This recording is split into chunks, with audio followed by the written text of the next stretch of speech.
Let battle commence. We've got just 3 weekends to go before the end of the championship season, and this is a weekend where you can't necessarily win the championship, but with some bad results, Tim, you can definitely lose it. Pressure's on now. Yeah, that's resounding around the pit lane, isn't it? Nobody wants a bad weekend. I think it's going to take 2 good weekends and a consistent weekend for one of these guys to pull this off. But fascinating racing in prospect.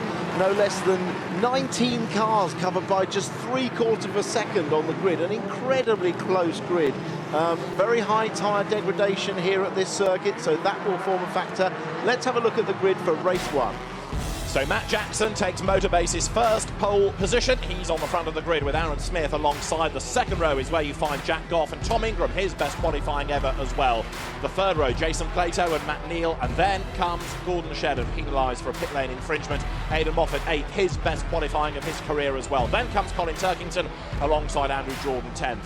Row 6, Sam Tordoff and Josh Cook. He's on the soft tyre, incidentally. Then Rockingham specialist Rob Austin and James Cole qualifying well also in the Ford. Then come Warren Scott and Dave Newsham for row 8. Row 9, Rob Collard with a lot of work to do, and Hunter Abbott on the soft tyres alongside, ahead of Adam Morgan and Nick Foster returning to the championship. Then come Martin Dapper and Jeff Smith, the Eurotech teammates, ahead of Mike Bushell and Rob Holland. The 13th row is where you find Nicholas Hamilton returning, and he's alongside Alex Martin. The 14th row of the grid has Derek Palmer and Kieran Gallagher. And then at the back, Stuart Lyons and Dan Welch. So 30 cars is going to make for a very busy grid indeed around Rockingham. And as the cars have left the grid, there is fear that there might be some fluid that's been spilt on the grid. So the officials having a look to make sure, but I think all is well. No, all looks fine to me down on the grid. I noticed just on the grid, success breeds immediate success, doesn't it? The Matt Jackson Motorbase Ford picking up duo sponsorship overnight from qualifying and to the race. And not only that, he had the Amigos Grid Girls in front of him. So it just shows if you want to succeed, you need to be on pole. Life is on an upward swing, isn't it? Now, let's have a word before we get underway with Colin Turkington. Colin, 9th on the grid here. There's quite a bit of work to do, isn't there? Yeah, I would obviously like to be a bit further up, but yeah, it was a tight qualifying yesterday. You know, half a tenth would have moved me up 3 or 4 positions. So yeah, still inside the top 10, so not looking too bad. Now, first lap, you've got that Dean hairpin, the first pinch point. You've got to keep out of trouble there, and after that, you can start a plan. Yeah, it's a tough job, race 1. Obviously, Rockingham, you have to manage the tyre, but you need that fast lap. So, yeah, it's never easy in British touring cars. Colin, Tim here, you've got a few jobs to do here. You've got to move forward, you've got to lose a little bit of weight, set a good lap time, make sure you get a good finish. How do you think the tyres are going to hold up? Yeah, have you any tips for me, Tim? Yeah, a lot on my plate. A lot on my plate at the moment. You get on with it, have a good one. So the cars working their way up towards the grid then, and just to remind you how the ballast is, it's championship weight. Jason Plato 75, Gordon Shedden 66, Matt Neal 57, Colin Turkington 48 and 39 for Andrew Jordan. Nick Foster takes the weight though of the absent Andy Prio, and there, look, down the pit lane comes Jeff Smith, and ahead of him also coming down the pit lane is Hunter Abbott. So you've got 2 of them heading down the pit road. Hunter Abbott, by the look of it, is going to start at the end of the pits. Jeff Smith has gone to the team. So those 2 cars forsaking their grid positions. And there is Jeff Smith's team doing some tyre swapping in anticipation of getting him out and see whether he can do a good lap time. So people rolling the dice for a pit lane start. We are ready for round 22 of the championship.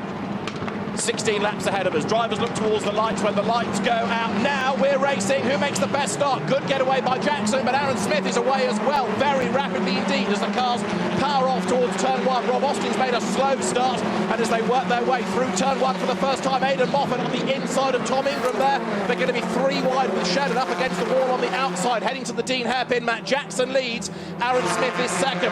Jack Goff is 3rd. Neal and Shedden trying to be 4th equal, and a really good getaway by Josh Cook as well, as they work their way round Dean. So far, so good. Yeah, the Hondas made fantastic starts as well. It was Tom Ingram that got left a little bit stranded. They swamped him on the long run down. Now, off on, is that Plato? Plato off on the grass with broken right rear suspension. Crucially, Plato will get no points out of this race unless he can Well, there's no way. No, he won't get any points. And he's struggling, is he, going to get round the lap? But how did the contact happen? Who did he bounce off? We're going to replay, no doubt, soon. As diving through the field here, you can see coming up towards Gracelands for the first time, but the championship now turned on its head.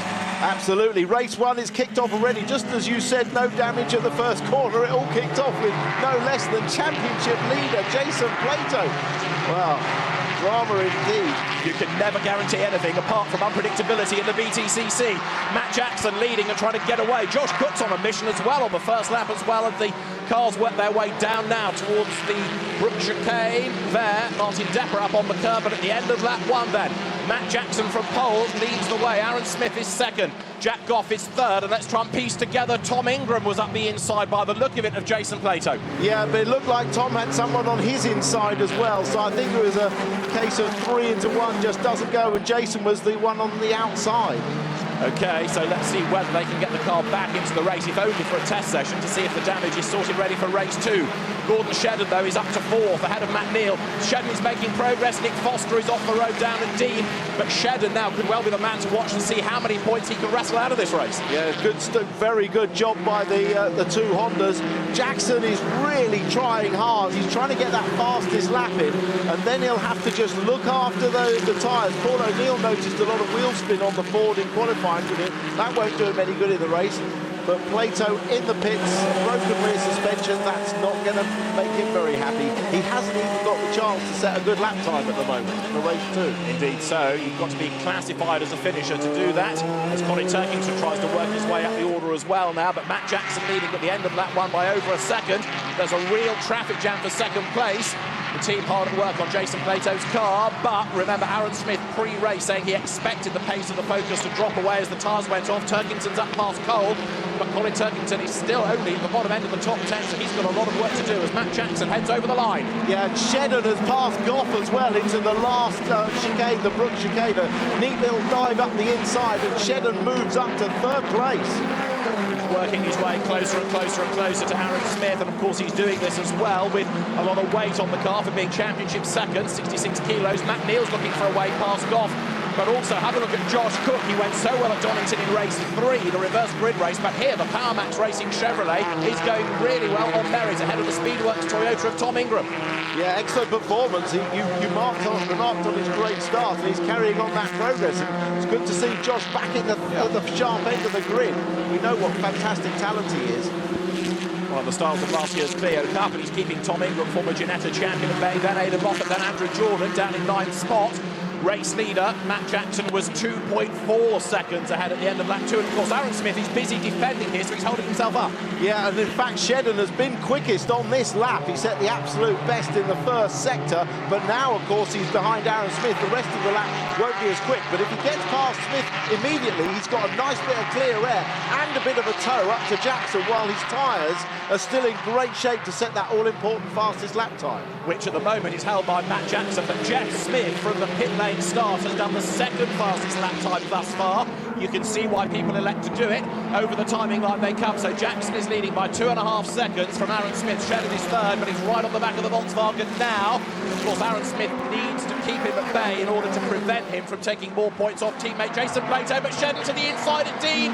There's a gap on the inside. He brakes as late as he can, and Shedden goes through up into second spot. Absolutely perfect. He didn't look like he was going to pass at all, looked like he was going to follow, so Smith didn't really defend, and then it was one of those classic Honda lunges late on the brakes. That Honda is so good on the brakes, and the element of surprise enough to get Shedden through. And this lap, he absolutely needs to be on it. This is the lap where he can set the fastest lap. He's already got into the second fastest lap of the race. Last time through, he went quicker than Jeff Smith and others, so the order is shuffled again. Aaron Smith runs third, and he's now coming under attack from Jack Goff. Look there in the 888 Racing Run MG. Behind Goff is Matt Neal, then it's Cook, then it's Ingram, then it's Moffat. 3 of the young guns all running together in a great little scrap into the Tarzan hairpin. Well, Ingram needs to manage. He went backwards off the start. Remember, he's on the soft tyres. Now, if Plato can get out and set a fast lap time and still be classified as a finisher, that lap time will count as his grid position for race 2. So he's not out of it. Great work by BMR to get that rear suspension fixed. Yeah, he's lost, 2 laps effectively, so great job done. Matt Jackson comes over the timing line. He leads the way by 2.3 seconds. Shedden does the fastest lap of the race. So Gordon Shedden, A, is on provisional pole for race 2, and he's catching the race leader. It's not just about the position, it's about the extra points, with Jason Plato down in 30th spot, 2 laps adrift. He won't score out of all of this, as the leaders then turn out of Dean. Plato's already thinking about race 2, but Shedden here has a golden chance to make hay in the title race. Yeah, those 2 crucial passes that Shedden made on Goff at the end of lap 2, and then on Aaron Smith, just left him enough time in clear air to do that fastest lap before the tyres went off. And Stuart Lyons off down at Dean Hairpin, but rejoined. Those are the wrong lines. Yes. Yeah. So Stuart Lyons back in the race, albeit a long way down the order. Now, he had been in 22nd spot, but sadly the good work undone. In the meantime, Matt Neal is going after Jack Goff. Gordon Shedden is still going after Matt Jackson. And in the first sector, Shedden has taken 2 tenths out as Matt Neal dives up the inside there. He's ahead, coming through the hairpin. Matt Neal goes 4th up the inside of Jack Goff. Another Honda lunge. Yeah, well, there's so. But Goff is fighting back, and Goff's on the inside. Goff's got the inside for Brooks, so he didn't fully get that manoeuvre done. Interesting to watch the speeds now on the straight. The Honda much better on the straight now, but it's up against one of the fastest cars there in Jack Goff's car. So the gap 2.3 is now 2.1. Stuart Lyons was given an assist by Derek Palmer there going into Dean. That is how Stuart got it wrong. He was tapped into a spin, but the gap is coming down between the race leaders, Matt Jackson and Gordon Shedden. Matt Neal was briefly ahead of Jack Goff, half a lap back. He lost the place, he wants it back again, but look, as they're squabbling, Josh Cook is coming into the mix, so is Tom Ingram, and Aidan Moffat is almost there as well. This is building up nicely. It is, and Goff was wise to the Honda lunge down at Dean, because if the Honda had got up the inside of there, there'd have been no coming back at him like it was out of the Tarzan hairpin. So Matt Neal hard at work, but Gordon Shedden is still hard at work as well as they get towards the end of the first sector of this, the 6th of 16 laps of the race. Is the gap going to come down in sector 1? No, it's not. Matt Jackson is responding. He has just done a personal best first sector. In other words, the gap stretches a little over the Honda Yuasa Racing Civic Type R in second place. Matt Neal, meantime, breaks late for the hairpin. Now, not only is he attacking Goff for 4th, Jack Goff is attacking Aaron Smith for 3rd place. And they're kind of getting a bit stuck, and so behind, look, Ingram, who's worked his way up past Josh Cook now, so Tom Ingram is 6th, is also joining the mix. We've had a change, but Cook comes back at him on the inside for the Brook chicane. It's all happening. Yeah, I don't think Ingram got that manoeuvre done. We're now into tyre management already, because the fastest laps we'll already have done, all bar Plato, who of course is running in clear air. He's actually running in front of the leaders. Of course, he set his fastest lap on the last lap, but this next couple of laps for Plato will be crucial for where he starts in race 2. Ingram locking up, looking down the inside of Cook. Both of them just getting the car stopped. Cook's running a bit wide, but might be able to pull it back on the inside. He will. Ingram was ahead over the timing line. Cook was ahead at Dean, and he's going to be ahead on the inside at Yenwood, but Ingram tries to get the cut back up the inside for Chapman Curve. The Toyota is alongside the Chevrolet. Tom Ingram goes through. George Cook stands his ground on the outside, but he has to give way. Moffat tries to buy into it as well, and along comes Andrew Jordan. The Pertec Racing MG is getting closer. This is 6th, 7th, 8th, and 9th, and Jordan is almost on the back of them now. Yeah, that was interesting listening to Andy Jordan pre-race saying, you know, he's in 5th place in the championship. He's not going to be happy with anything other than winning, so we might as well just go for it. Yeah. But up front, Jackson is controlling the pace very nicely. A nervous-looking David Bartram watching from the pits, but it's going to be tyre management. We know how good that Honda is, even with 66 kilos on it, against the 4 with none. So, you know, we're still not even halfway through this race. Cars working their way then through the Brook chicane. Jackson to Shedden is still hovering at 2.1 seconds, so it's sort of plateaued for the moment. Smith third, Goff fourth, Neal is 5th, then the Ingram battle pack with Cook, Moffat, Jordan behind. Colin Turkington rounds out the top 10, and this is Andrew Jordan's view going through turn 1. Yeah, it's 135 miles an hour at the apex there, 145 just before they get on the brakes. Inside rear wheel with no real weight on it due to the camber of the road always locking up, but it's not a problem. But a great section, and very hard to spot your braking for that sort of hole in the left-hand wall, if you like, going around the oval. But your eye line is naturally taking you around the oval. You almost have to pick a braking point according to the lettering on the wall on the right. Now, this battle we've been talking about, Tom Ingram, Josh Cook, Aidan Moffat, they're all on the soft tyres as well, 6th, 7th and 8th. Now, what can we expect? Will the race come to them, or are they going to struggle? No, it's going to go away from them. It can go away from them more drastically than it does on the medium tyre, which also goes away. Although it has to be said, Alan Menu in the last race last year finished second on the softs and drove a really good race. But, of course, because they're all pushing for that quick lap time this year, you can't manage that tyre early on in the race. So Gordon Shedden has provisional pole for race 2. Adam Morgan, 12th in the race, is second. Matt Jackson 3rd, Jack Goff 4th, and Jeff Smith 5th for the pit lane in terms of lap time. In the race, Matt Jackson is leading, and the gap has come down by 0.2 of a second further. It is 1.9 now between Jackson and Shedden. Aaron Smith is third ahead of Goff, Neil and Tom Ingram rounding out the top 6. There you can see how the lap times look to determine the front of the grid for race 2. Jack Goff again closing up on the back of Aaron Smith, going down towards Dean.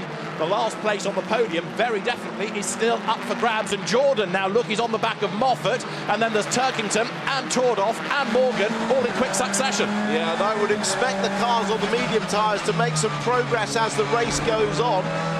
Just to give you an update on Jason Plato, he has set the 17th fastest time.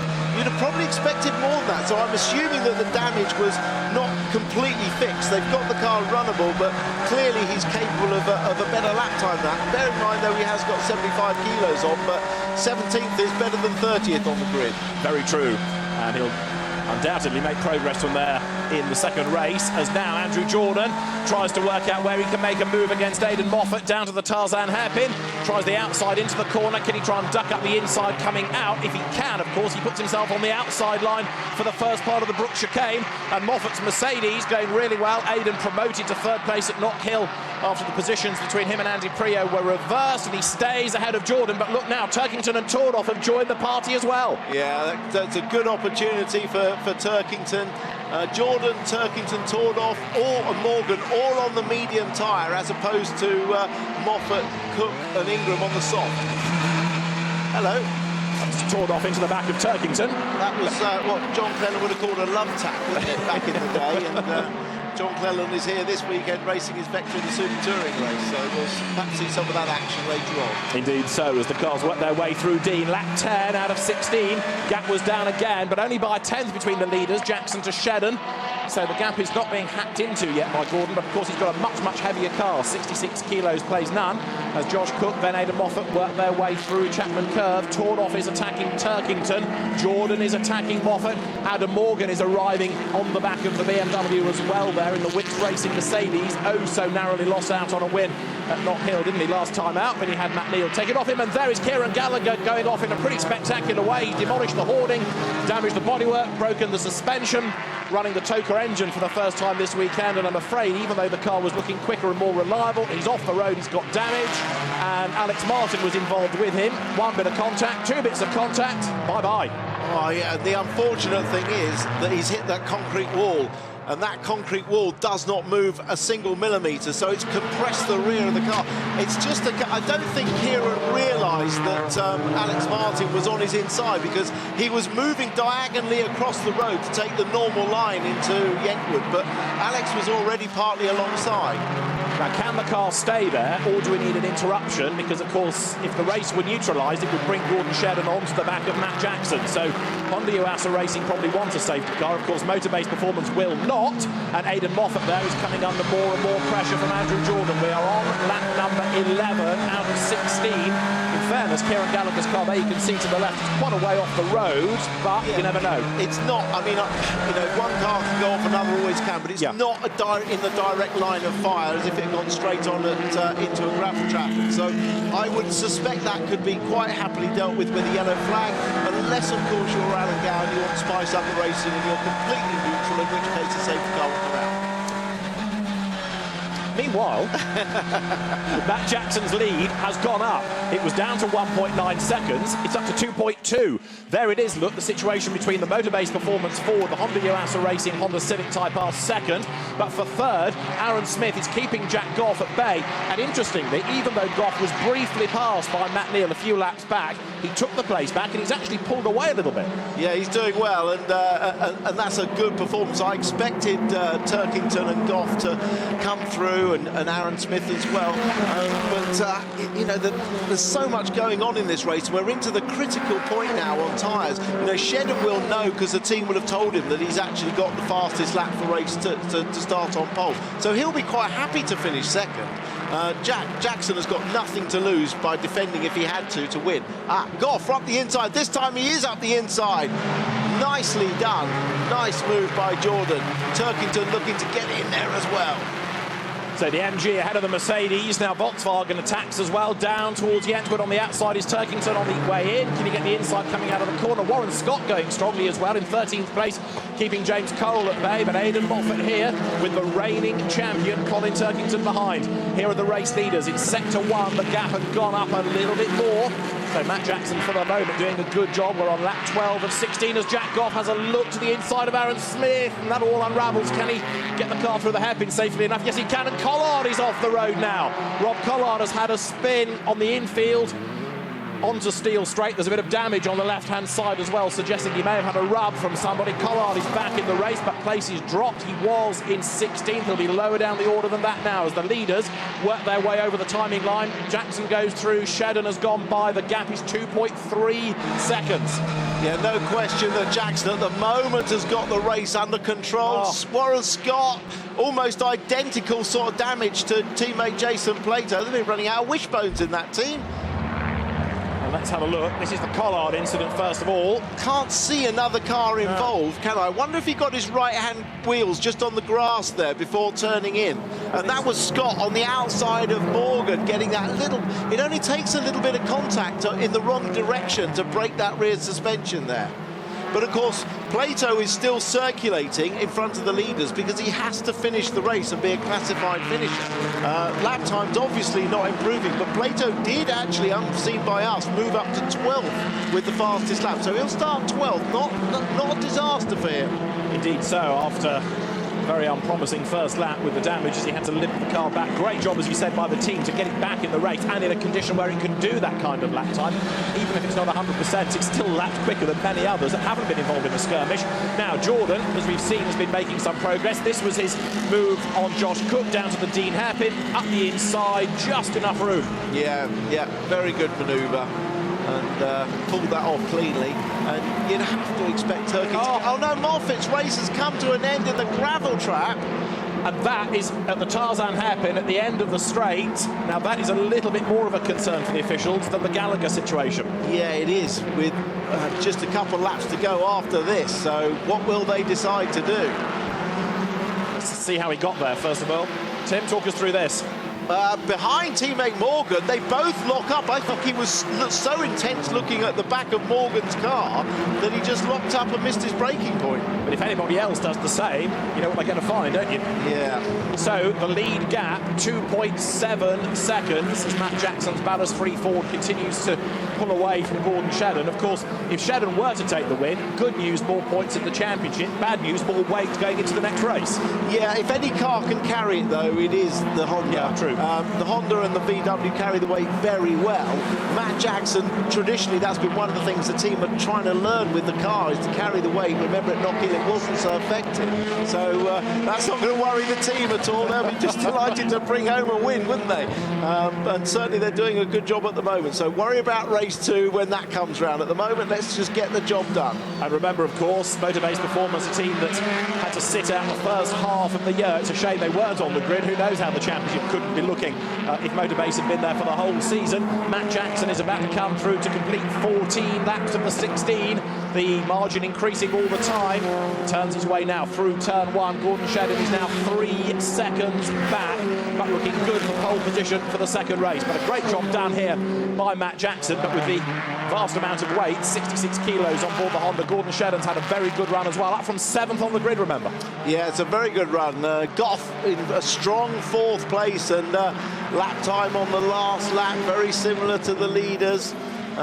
Neil in 5th, probably a little disappointed. He wasn't able to stay with Shedden, as Shedden made progress through Goff and Smith. Yeah, Matt Neal dropping away, isn't he, there in that 5th place, no longer a threat to the Volkswagen MG battle. And Tom Ingram still there in 6th place, the best of those on the soft tyres, others on the softs like Cook for example, have been dropping away. Moffat was on the soft and he's dropped off the track altogether, as we saw. So there are still places to be sorted out. You've got Josh Cook and his teammate Dave Newsham together now.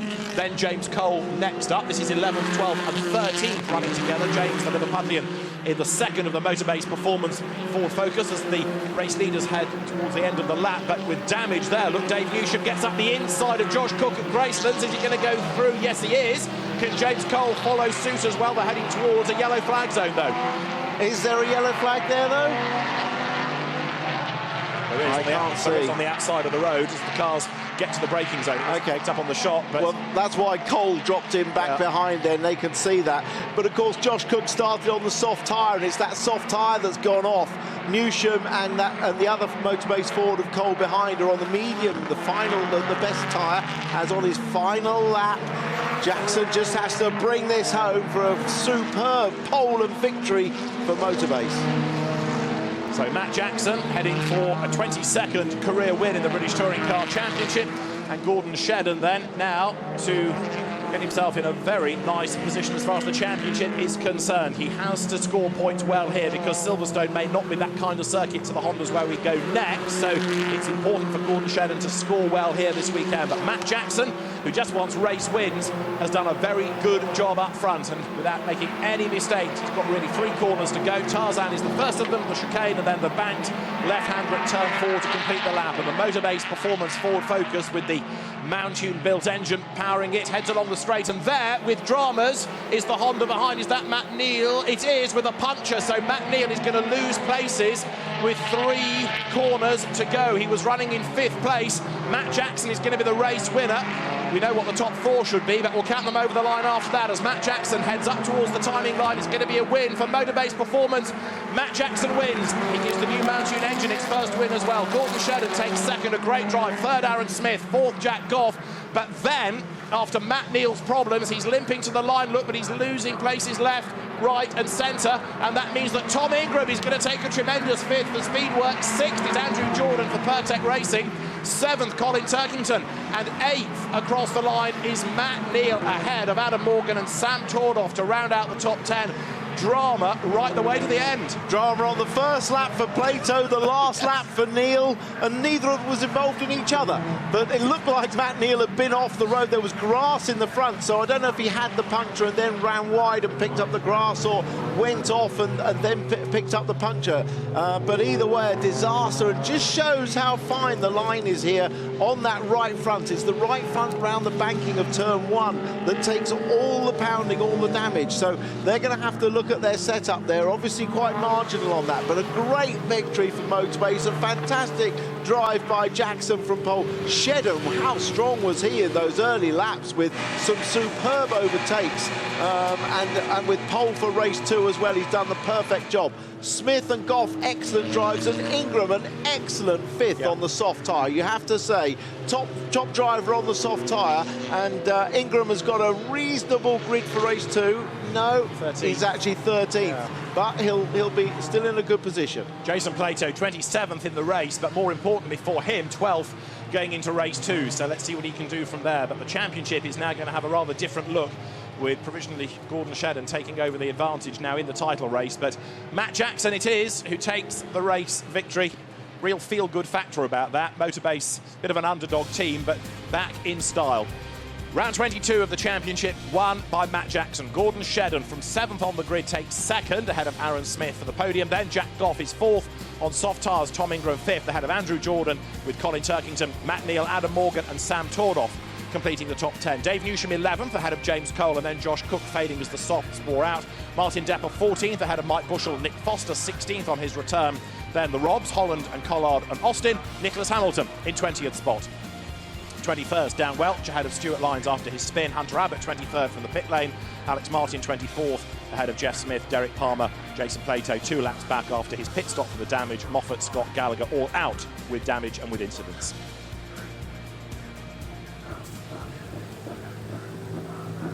And so the scrutineering checks post-race, the ride height being checked on the Motorbase Ford. Just by way of reference, the lap times, the last lap times, roughly 2 seconds slower than the best. So that's the degradation over that period, 2 seconds, quite a lot, which is why if the BMWs were up the front, they'd be competitive, but they have to qualify up the front. Matt Jackson's car being held by the Toga officials for the moment. And Sam Riches from the Toga technical team leans in and has a word. Now the car moves forward and towards the Parc Ferme area. So the race-winning Ford Focus arrives now into Parc Ferme, and Matt Jackson, a very happy man indeed. He's of course been sitting on the sidelines pretty much. He's had the odd British GT or historic outing in the first part of the year, but he loves being in the BTCC. His last pole position came back at Silverstone in 2009 prior to yesterday. He was a race winner last year, of course, but it's been at one stage a very bleak start to the year, not knowing if he had a drive. And he and team principal David Bartram absolutely delighted. And David, who's a great competitor, former racer himself, loves being in the championship, and it really hurt not being on the grid for him in the first half of the year. Yeah, and the championship was the loser really, because they're a crack team, excellent engineers, excellent team. That fabulous engine, the EcoBoost engine in the Ford, they would have been a great competitor during the course of the year. And they're certainly making their presence felt now. So Matt Jackson, the race winner by 1.8 seconds, but Gordon Shedden really now a prime mover in the championship with Jason Plato's dramas. So the 17 points he gets for second, bearing in mind he was 11 back, provisionally putting Gordon into the lead of the title race. And he will clamber out in a moment, but after his woes yesterday, being penalised for being out of position leaving the pit lane, Gordon Shedden takes second place and pole for race 2, and a very happy man indeed. But perhaps not as happy as Matt Jackson, because the race winner for Motorbay's performance is right there, and he can explain in a moment just how easy or otherwise a race it was to Steve Ryder. Matt Jackson, you've tasted victory many times before, but never more emotional than this, I'm sure. Yeah, it's obviously been an immensely frustrating start to the year that didn't happen, and the boys at Motorbase have pulled everything out to get the car here, and to come away with pole position at Rockingham was great. To top it off with a win is even better, and we're very, very pleased. You had a belting start, but how nervous were you getting as the race was unfolding? You had to look at that right front tyre, and that's pretty marginal, isn't it? Yeah, I mean, 2 laps from the end. Rockingham's always very hard on tyres, and I knew that it was going to be a tyre management, so we managed to just hold it in the midpoint. But sort of 2 laps from the end, I could smell burning rubber, and I thought, well, that doesn't smell too good. And we backed it off on the last 2 laps. We had enough of a gap on Gordon, but clearly, I mean, it's flat as a pancake, so just in time. But the progress you've made, I mean, Snetterton, you came back into the championship. It didn't all go your way then. Amazing progress since then. What has been the key? A lot of hard work. In all honesty, Mountune have done a lot of work with a new engine for us that's new this season. There's a lot of work gone into the chassis over the winter, and it was frustrating not to get the car out of the start. But we've bounced back, and this win is the car's named Gary B after late Gary Britnell who died, and this wins for him. So very, very pleased. And this wins for Dave as well. Wow, what have you been through in the last 20 minutes? Oh, blimey, all of it really. I mean, obviously I'm watching Matt, I'm watching James. You're thinking, can Gordon get going a bit faster? And we finished with a punch from the front right, as you can see behind you on the wheel. It was very emotional, and obviously it was a big win for us today, so I'm really, really appreciative of it. Yeah, this is the front right. This is how close it all came to not being the dream return to the championship that you deserve today. But what does this actually mean for the team now? It means a lot, because obviously having missed the first half and coming back for the second half, we came back with the intention of podiums and wins. Snetterton, we came back. It was quite difficult. It was clear the series had moved on a lot, and we needed to learn very quickly. Went to Knock Hill and started to learn, and now we've learned even more, and we're going to keep going forward, I hope. And Matt put a great show on to get pole yesterday. That meant a lot to me, and I think going forward, it shows what the car can do, so I'm looking forward to the rest of the day. Absolutely. The great frustration is, having missed the first half of the season, this looks like a potentially championship-winning car. Yeah, we've let all the others off, I think. I mean, we're going to find out now more education in the next race. We've not run with 75 kilos before in the race conditions. We've now got that to look forward to. So, more learning for next year, I suppose, but we'll give it our best and see what we can do. Well done, Dave. Great to have you back as a winner. And Louise has got, I think, Gordon Shedden with her. Yeah, Gordon beside me here. And Gordon, that result has got to go somewhere to making up for the frustrations of yesterday. Yeah, I mean, what a fantastic race. You know, lots of overtaking, trying to manage the tyres, and you know, to finish second, I think was probably the best possible result I could have had today. You know, Matt Jackson was on fire in that race, and obviously on no ballast, it makes a bit of a difference. So I tried my hardest. Had some good racing on the way through, but yeah, to finish second, I think I got fastest lap as well. So start from pole for the next one. So yeah, happy boy. Yeah, I mean, you talked about managing your tyres, but you managed them perfectly in that respect, didn't you? That's a very crucial thing. Yeah, definitely. It's it can all go wrong quite quickly around here. Just very abrasive surface. But delighted to get to the end. It's another podium. It's good points and good starting position for race 2 as well. Did the team bring to your attention Mr. Plato's woes as well? Because from a championship perspective, that's quite important for you, isn't it? They didn't, but obviously I could see he was running in front of Matt Jackson for most of the race. So I'm guessing he probably, I don't know. I guess he got in trouble and then maybe just tried to go for his fastest lap for race 2. Okay, well, let's bring in Aaron Smith here, and it was a classic lunge from this man that got you at the hairpin, wasn't it? Did you see that one coming? Yeah, it was definitely lasted like breakers. It was a good move. Like as soon as I saw him jink, these guys have worked so hard to get to this point in the championship and still be in contention that I don't want to undo that hard work. So it was a good race. He did well. Matt, oh yeah, there it is. I look like I'm half asleep. That's pretty embarrassing. I wasn't. I'll assure you of that. But no, it was a good move. He was pretty on it there. Fourth podium of the season. I mean, you've got to be happy with that one. Yeah, certainly. I think after kind of the woes of Knockhill, it's nice to kind of bounce back, get on the podium, have some champagne. It's well overdue. So yeah, I'm happy with that result. And under pressure from Jack Goff for quite a lot of the race. So how tricky was it to manage that and keep your hands on that third place result? Yeah, like the MG was quick in certain parts of the track, so I just kind of had to make sure I had enough of a gap until we got to that point. And then the Volkswagen came into its own. There was one of the how many corners there was, like there's 12 corners here that it was faster, so we know where to focus on for the next race, and we could change a few little bits and go a bit faster. Okay, great stuff. Well, that next race coming up later in the day. We're going to head off for a quick break now, but we'll be trying to catch up with some of the other drivers who had incidents in that race when we come back, so make sure you join us for that.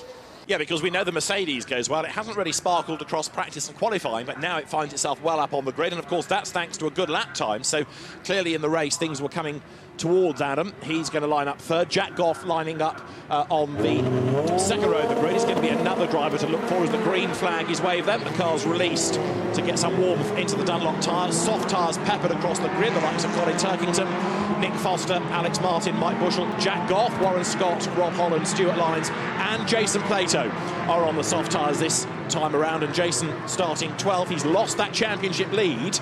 Now, how is he going to fare on the soft tyre? Progress forward? Can he maintain that progress? Well, it's a difficult one. In order for him to make the tyres last as well as possible, he needs to look after them in the early laps. But that's his best opportunity to overtake cars as well. He's not worried about the lap time, it's just the finishing position. And for him, getting into that top 10 and a potential reverse grid front of the row for race 3 on the medium tyre would be absolutely massive, because Jason, with no weight in the car in race 3 off the front, would win, I'm sure. Yeah. But he's got to get himself into that top 10 and hope for a good reverse grid. The grid then for race 2 at Rockingham. Gordon Shedden and Adam Morgan on the front row. Then Matt Jackson, the race 1 winner, and Jack Goff on the soft tyres are 3rd and 4th. Ahead of Jeff Smith, he could be one to watch, starting well up the grid this time, and also on softs, Colin Turkington. 7th is where you find Rob Austin. Matt Neal will start 8th ahead of Hunter Abbott and then Aaron Smith. Andrew Jordan is going to be 11th on the grid. Jason Plato, having lost his championship lead, is 12th on the soft tyre ahead of Tom Ingram and Josh Cook. They came to blows on the first lap of race 1 and in fact tagged Jason Plato's car. Then it's Sam Tordoff, Dave Newsham, James Cole, Rob Collard, Martin Depper and Nick Foster scrolling down towards the end of the top 20. 21st is where you find Mike Bushell ahead of Rob Holland. Then it's Dan Welch and Derek Palmer in the Infinity. Nicholas Hamilton is next, then Stuart Lyons with Alex Martin, Aidan Moffat having been in the gravel, Warren Scott having suffered damage, and then you should have Kieran Gallagher at the back of the grid, but we understand that car is not going to be taking the start because of the damage in the pit garage still being worked on. So the grid is down by 1 as the field now works its way up towards the 1-by-1 staggered grid formation. Andrew Jordan in this race starting 11th. Ballast, bear in mind, is carried depending on the finishing positions of the first race. So Matt Jackson 75, Gordon Shedden 66, Aaron Smith on 57, much heavier now.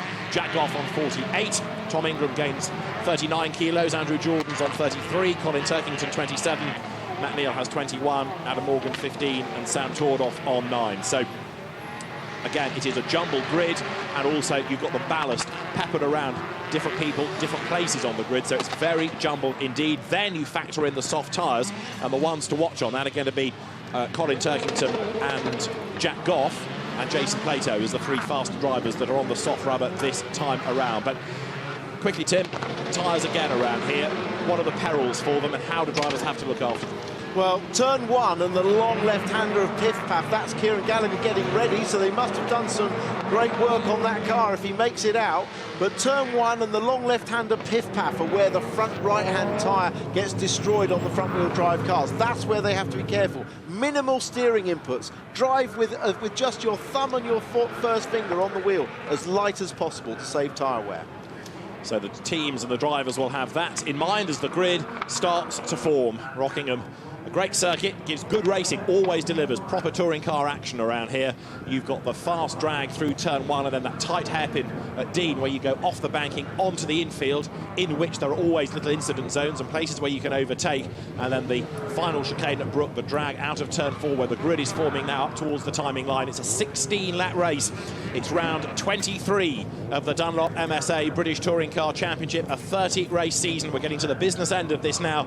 The green flag is waved to say that everybody is back from the warming up lap. A 5-second board shown to the drivers. And so now they turn their attention to the lights, which go red. Engine notes rise, lights out. Good start by Morgan. Good start also by Jack Goff as the cars sprint down towards turn one. Morgan is going to slot in behind Gordon Shedden as they work their way round turn one with Jackson third. And up the inside for fifth place, Jeff Smith, then in the red Honda, the Eurotech car, trying to gain track position against Colin Turkington. Now for a sharp intake of breath, it's three wide into Dean, round the outside goes Jackson. Morgan's trying to duck up the inside of Shedden, who manages to defend from everybody, and he still leads. Jackson and Morgan are side by side, down now towards turn three into Yenwood. Shedden leads, Jackson second, Morgan is third, and Goff is fourth. Yeah, the good starts by all of those at the front, I think, really. Possibility we're hearing Plato has been hit again. Let's have a look. Where's he coming through? There he is. Warren Scott, I think that was at the back with the white strip, so let's keep an eye to Jason Plato. Yes, Warren Scott goes through. Derek Palmer has got damage, so Jason with the orange flash across the windscreen. He's trying to make progress as there Aaron Smith looks for a way past Sam Tordoff. Through Gracelands they come. Tarzan Happin, that one. Gordon Shedden leads with 66 kilos of weight on board, and Matt Neal goes up the inside there to try to find a way past George Cook in the Power Max Racing Chevrolet. Matt with his elbows out trying to come through after his puncture late race in race one. Jeff Smith also trying to find track position as they come down towards the Brook chicane, but Smith has lost out a little bit on the first lap, and a feisty Cook goes back ahead of Matt Neal. Yeah, that's typical up the inside of Tarzan, and can't get the job done before you get to the Brook chicane, but Tordoff trying to get in there as well. This was Plato. Andy Jordan into the back of him there, but not serious, didn't push him off, just a concertina effect on the race. And indeed, as they come over the timing line, Plato attacking Tom Ingram then for position as they work their way now then through Dean Hairpin. The race leader is Gordon Shedden, Matt Jackson's second. They scrabble their way off the banking. Rob Holland ahead of Aidan Moffat making progress up from the back of the grid. Turkington in the meantime has got Rob Austin behind him. That's fifth and sixth those two are squabbling for. Shedden leads, Jackson is second, Morgan is third, Goff fourth, Turkington is fifth. You're on board with him now looking back at Rob Austin, and we know that historically that Audi goes well around here. Well, it does. I mean, the problem for the rear-wheel drive cars this weekend is they haven't been starting high enough up the grid. They will have better pace at the end of the race. Look, that's Newsham getting it big sideways, plants the throttle, spins up the front wheels and brings it back into line. That cold left rear tyre still having an effect on the cars. You saw Jeff Smith on lap one weaving actually to make more heat into the tyres on the rear. So Newsham lost a couple of spots, but the leaders work their way through the Brook chicane. There Josh Cook now tries to find a way up past Hunter Abbott, also going strongly. Aidan Moffat is still a man on a mission in the Mercedes, diving up the inside of Rob Holland's handy Motorsport Toyota. Leader through, Gordon Shedden over the line, ahead of Jackson, Morgan, Goff fourth, Turkington fifth, Austin sixth, Jeff Smith seventh, then it's Abbott, Cook, Neal 10th. And Jason Plato is running in 13th position. Andrew Jordan's a long way back, down in 16th spot as well after woes on the first couple of laps. Yeah, it didn't work out well for Andy Jordan, did it? Contact with Plato and a couple of other skirmishes in front of him, and he just ends up behind Collard. And that, as you say, is in 16th place. He's trying to find a way past the BMW. Tom Ingram also with extra weight this time. He's there in 14th, just a little bit further up the road, under attack as well. There is Ingram. So the weight and also a poor grid position relative to where he finished in race 1 going against him here in Costa through. Then Martin Decker busy trying to defend from James Cole as they work their way now onto Steel Straight, down through Gracelands and into the Tarzan hairpin. Shedden is the leader, but Jackson having to think more about defending for Morgan than attacking for the race lead. Matt Neal dives up the inside, makes the move on Hunter Abbott. This time he should be through. Yeah, that was a decisive move that time. Got cleanly alongside in front, and Hunter had to give him some space. That was a good move by Matt. The Honda, as always, very good on the brakes. Next target is Josh Cook in the Chevrolet. Be interesting to see the speed down the straight. The Chevrolet is quick on the straight, but in the toe, the Honda may do it. This is up the inside. Look, he's pushed him wide. Good opportunity. Tordoff trying to get through as well. The BMWs just haven't featured this weekend so far. Last year, of course, Turkington won 2 races in the car, but it was really done. The work was done by qualifying second, as up the inside goes Josh Cook on Jeff Smith. And Matt Neal tries to follow through because the door was prized open. So Matt Neal is up alongside, down towards Yentwood. Wide in, tight out. No, can't do it. Jeff comes out tight and prevents that cutback. So he's learning fast, isn't he, Jeff, who's returned to the championship this year and has bought a team and drives for it, and. There's an awful lot going on in Jeff's world. And here he is, busy defending for the triple champion as they work their way down once more towards Gracelands, but he runs a little bit wide and puts a wheel onto the dirt there. Yeah, could give him a little dirty right rear tyre, so be leaning on that, hoping it sticks. And of course they changed engine because they got to the Toka engine as well for this year, so a lot of changes there. Matt Neal now past Jeff Smith at the same point, Tarzan hairpin. So that's the place at which he does the work. Next target is Josh Cook, although Jeff Smith tries to buy back into this as they work their way down towards Brook. Now Jason Plato creeping up the order. He's running in 12 spots, so he's in the points, but of course his championship rival Gordon Shedden, he's leading the way. There is Plato with the orange strip across the front of his Volkswagen CC. He's on the back of Sam Tordoff, his teammate of last year, over the timing line. Plato 12, a fifth of a second back. Is he going to be able to make a move diving into deep? He could do. The car's very quick on the straight and the BMW's quite slow, and Plato doesn't have a lot of weight. He's trying to force the door open there. Tordoff actually gives him room on the inside, knowing that he'll still have the inside for the next corner. Yentwood, the left-hander. That was a good race between them, but it was a serious look, I'd call it, rather than a genuine overtaking attempt. And behind is Aaron Smith as well, who carries extra weight for this race, and I don't think he's going to want to make a move against Jason Plato. There's a little bit of feeling between them from a few years back, but of course Jason here going for the championship, Aaron Smith out of the mix for the title race after a really up and down sort of the season, frustrating before him. Another frustrating year Andrew Jordan has had, and he comes through Gracelands. He's caught up to all of this traffic, but the trouble is that he's in 16th place. He's the wrong side of mid-grid even. Yeah, I think going back to Jason Plato, you know, that was just a careful look. He knows he's close to the top 10 at the moment, but he's trying to look after his car, his tyres. There wasn't any aggression or desperation there, was there? He's trying to just be steady away, pick these places off as they come to him.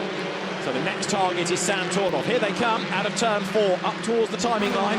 The race leader, Gordon Shedden, starts lap number 6 of 16 now, and he's 2 seconds clear of Matt Jackson.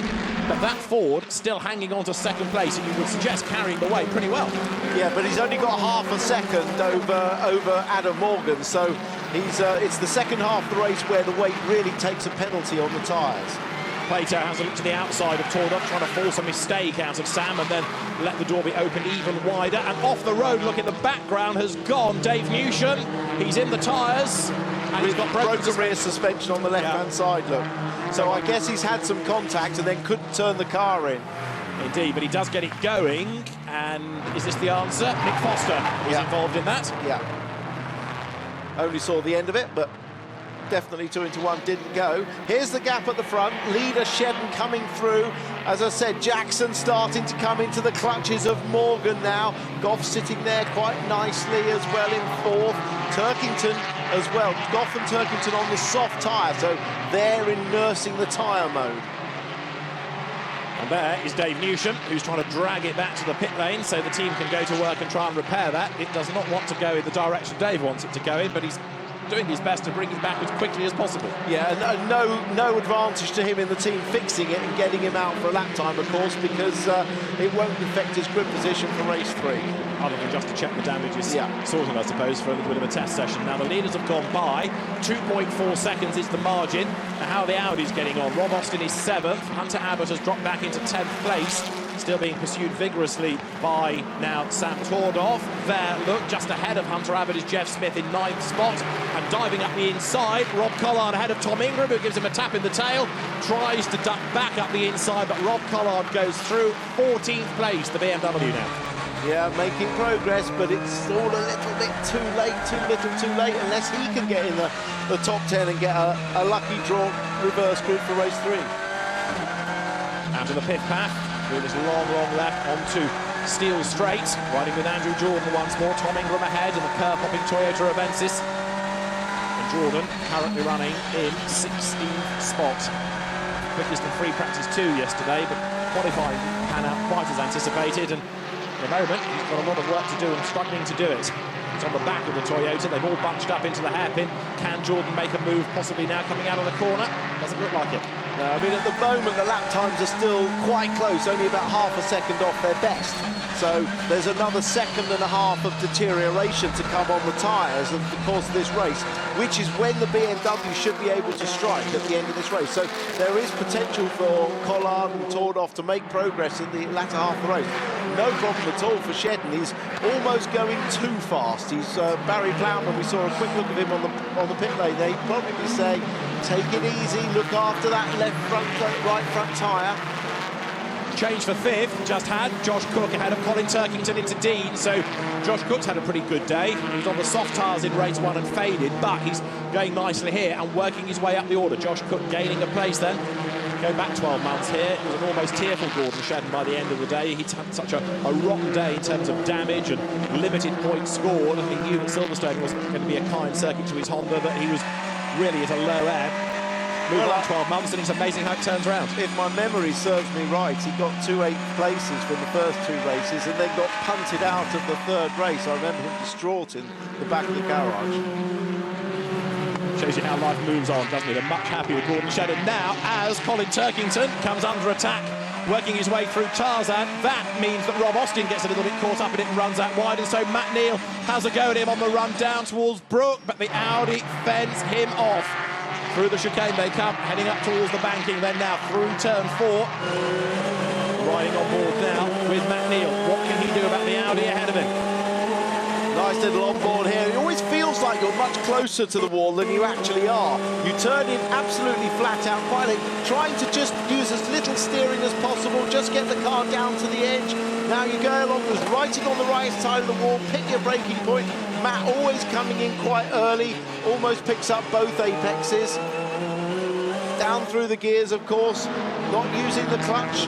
Some drivers use the clutch on the way down, but never on the way up. But very easy with these gearboxes just to change down, pushing the lever. It has a load sensor, so it takes the load off the engine. You can just change down and up. Such an easy gear change. Beautiful action on them now. So really nice sequential gearbox. So Matt Neal staring at the back of Rob Austin. There's a mega battle going on behind, which has had Hunter Abbott knocked into a spin, and off the road has gone Rob Collard as well. That was in that mega battle I was just about to explain, but it's all, I'm afraid, got to a pinch point at the midpoint of the circuit. Jack Goff is under attack from Colin Turkington at the Tarzan hairpin. There's a lot more that can shake out of this race yet, but 2 cars currently are stranded by the side of the road through the infield. They're just getting going, Hunter Abbott and Rob Collard, so we should be good for a clear road next time around as down to the chicane. Rob Austin still looking for a way past Colin Turkington. And that's the same place Collard went off in the first race. We didn't see what caused that, but obviously some damage with Hunter Abbott. Here we go. And this is a real shame because it's just about... here we are. What causes this? Contact between Plato and Hunter Abbott, and it was Collard trying to get round the outside and miss it that caught him up in it. But just about the time when Collard's tyres be coming into their own, he faces another fight back from the rear, but it's going to be too late. Plato Turkington, sorry, on Neil. Or Neil on Turkington, because Matt Neil's worked his way now up past Rob Austin. Plato has, of course, through that, got himself up into 11th place, but Turkington not really being able to attack Jack Goff at the moment. He's so busy trying to defend from Matt Neil, who is working his way through the order. And this is Matt's view. Great on board. This is a lovely corner, this. Graceland's coming around left. You can't see the exit, just falls away a little bit. Lovely corner, the only really blind corner that you can't see. Oh, another dive up the inside. Typical Matt Neil. Is he going to put it off? Where's? Yes, he has. Look, he could use the whole road on the exit. That means he hasn't got a car on his left, and he's managed to do it. Turkington dropping back on those soft tyres now, look, as Austin goes through as well. So Turkington struggling on the softs. Now also on the soft tyre is Jack Goff, and he, look, is being caught by Matt Neil. So let's see how long it's going to be before Matt finds a way past the MG.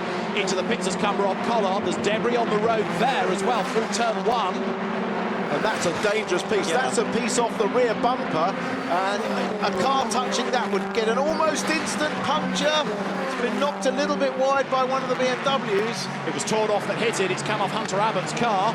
Jack Goff has been reeled in by Matt Neil now, but are we going to have the race interrupted to move the debris? Matt Neil dives up the inside and through he goes into Yentwood. Job done. Yeah, that's good. It's just, patience. You've got to have patience. The team engineers on the pit wall are telling the drivers which cars are on softs and which are going to come back to them. So Turkington, having dropped back behind Rob Austin, is still trying to attack him. Sam Tordoff picking up his pace behind as Adam Morgan now closes right up onto the back of Matt Jackson for second place. Down towards Tarzan they come. Through the right-hander, off the road goes Derek Palmer. Does he hit the barrier? No, but how did he get there? Did he have a little tap?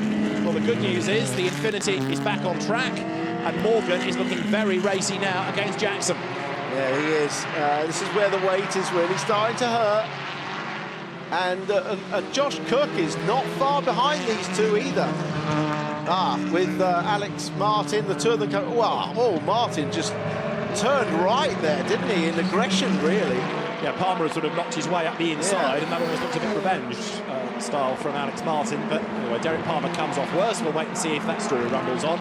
We are on to lap 12. Gordon Shedden is the leader by nearly 3 seconds ahead of Jackson, then Morgan, and the quickly closing Cook, who is there in 4th. This is Rob Austin's view, staring at the back of Jack Goff into the Dean hairpin. There's a gap that opens up on the inside, and the Audi goes through. Rob Austin works his way up one more place now. He's into the top 6. Yeah, Rob showed his nose down the inside, and Jack saw him coming and just opened the door, really, because he knows he's fighting a lost cause on the soft tyres, really. So better to just finish, get as many points as you can, rather than get knocked off. Jason Plato here has just got himself into the top 10 at the expense of Jeff Smith behind in the red Eurotech Honda Civic. So Jason's also chipped his way forward. Is he going to benefit now on this reverse grid? And if so, by how much, as he works his way through the left-hander of Graceland's down towards Tarzan? And there, Turkington under attack from Tordoff, who said late in the race the rear-wheel drive cars would start to have the tyres working well for them. They'd come alive. It's happening for Tordoff, isn't it? He's 9th, but he's about to go 8th up alongside Turkington, heading down towards the Brook chicane. And they both are trying to get past Jack Goff, and there just isn't room for all 3 of them. Tordoff round the outside of Turkington. Turkington will have the inside line for the next element of this sequence of corners and should just about stay ahead. And Jack Goff is on borrowed time ahead of them. He is. Just no way you can get the cars round there all side by side. And if you start off on the right-hand side, never going to do it. But the BMW now in its element, tyres working well. Tordoff needs to make hay while the sun shines now. Turkington and Goff, both the cars in front of him, are on soft tyres, so he's got to use the superior grip. Best place to do it is through the piff path, or knock your opponent out of the way, but through that long left-hander, it's much better, much easier for the car with the grip to get up the inside before Graceland. So think about it, Tom. Just wait till you get there. It's only a couple of corners to come. He's in a perfect position now to get up the inside, not after this one, but after the next corner, round this long one. But while Turkington's softs are fading, Jason Plato is caught up on his soft tyres, and he's potentially going to gain more places before the end. We're on lap 13 now. Yep, here we go, coming through Gracelands. Not quite close enough, and it only needs a little bit of door shutting from Turkington, and he won't go for the door. Turkington's having to force his way past Goff because Goff is falling back now. Now, this is an opportunity for Tordov because Turkington's going to get forced out wide. And what does Plato do? Does he buy into this, or does he wait to see what unfolds ahead of him? Goff is still hanging onto the place. Tordov's up the inside of Turkington, who loses out, so the BMW goes ahead of the Volkswagen. Turkington tries to get the switch back and duck up the inside. Plato is right there behind them as well. And here, look, Morgan under attack for his third place. Josh Cook is alongside him. He breaks late on the outside. Can he gain the place into Dean? Not coming into. What about out of the corner? They lean on each other. Two wheels on the dirt. Josh Cook's got the inside line down towards Yentwood, but he has to slot back in behind Adam Morgan. And all of this takes the pressure off Matt Jackson, who is up the road in second spot. I tell you what, Morgan's learned how to do touring car racing, hasn't he? Because he was really beaten there, but he just lent a little bit on the outside of Cook to stop him getting through.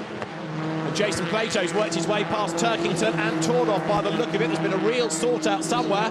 Jason Plato has gone up the road. He's gained a couple of spots while we were looking at other dramas. So Jason now, he's going to be, up into 8th place provisionally come the end of this lap. So the race has sort of come to him to an extent. And where is he going to be after the reversal come the next race? He might gain another position before the end, look, because Jack Goff's 7th. He's just up the road ahead and, of course, fading on the soft tyres.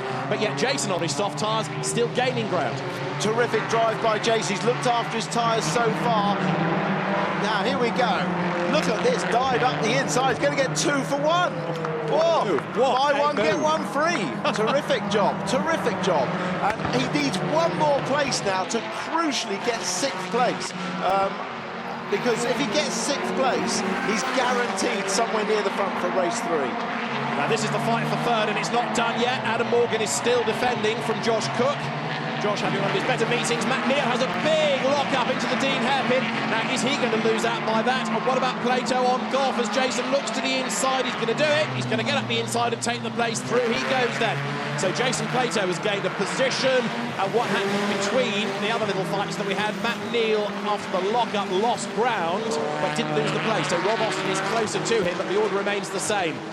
It's not done yet either, because Tordov, having lost ground, is coming under attack from the returning Nick Foster, and Josh Cook absolutely flying now. Yeah, that was my mistake, actually. That pass by Plato was for 7th place, not 6th, because obviously Rob Austin, I'd forgotten that, still running a strong 6th. This is the battle, though, for the last podium position, and Cook definitely has the faster car, doesn't he, at the moment? Indeed so. Remember how well he went at Donington back at the start of the year, but Josh's best results, a couple of 7th places. Well, here, if he can hang on to 4th, it'll be a best, but what about a maiden podium? Adam Morgan knows the consequences of leaving the door even slightly ajar late race. Remember, Knockhill in the lead. He doesn't want to get mugged for 3rd position here by Josh Cook as the 2 yellow perils work their way up towards the line. Gordon Shedden starts the last lap, 3.4 seconds ahead of Matt Jackson. 3rd is Morgan, 4th is Josh Cook. Is he going to have another run heading into the Dean hairpin? Let's see, it's a tighter line out of turn 1. Morgan defends the inside, Cook almost level on the outside, but he needs to try and get the switchback coming out of the hairpin, and Adam Morgan hangs on to the place, but only just. Cook has not given up yet. The thing is, the switchback doesn't work here, but if he can get it on the exit of this corner, it definitely will help him.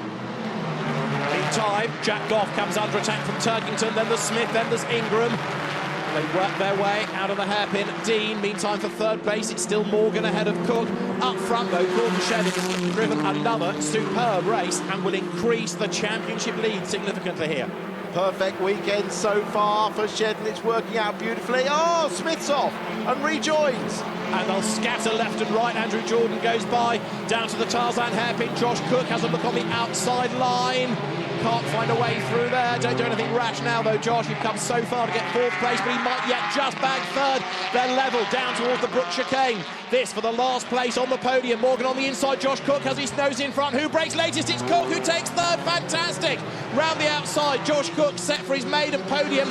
Up front, though, Gordon Shedden is about to make his way up towards the line to score victory, his 4th of the year. For 2nd place, it is Matt Jackson, and Josh Cook is just going to hang on to 3rd and take the 1st podium in the BTCC.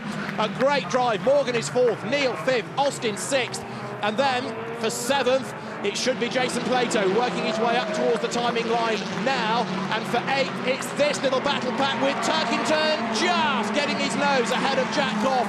The margin, 0.183 of a second. Turkington 8th, Goff 9th, and Tom Ingram in 10th place. Wow, what a race, and fantastic drive by Shedden.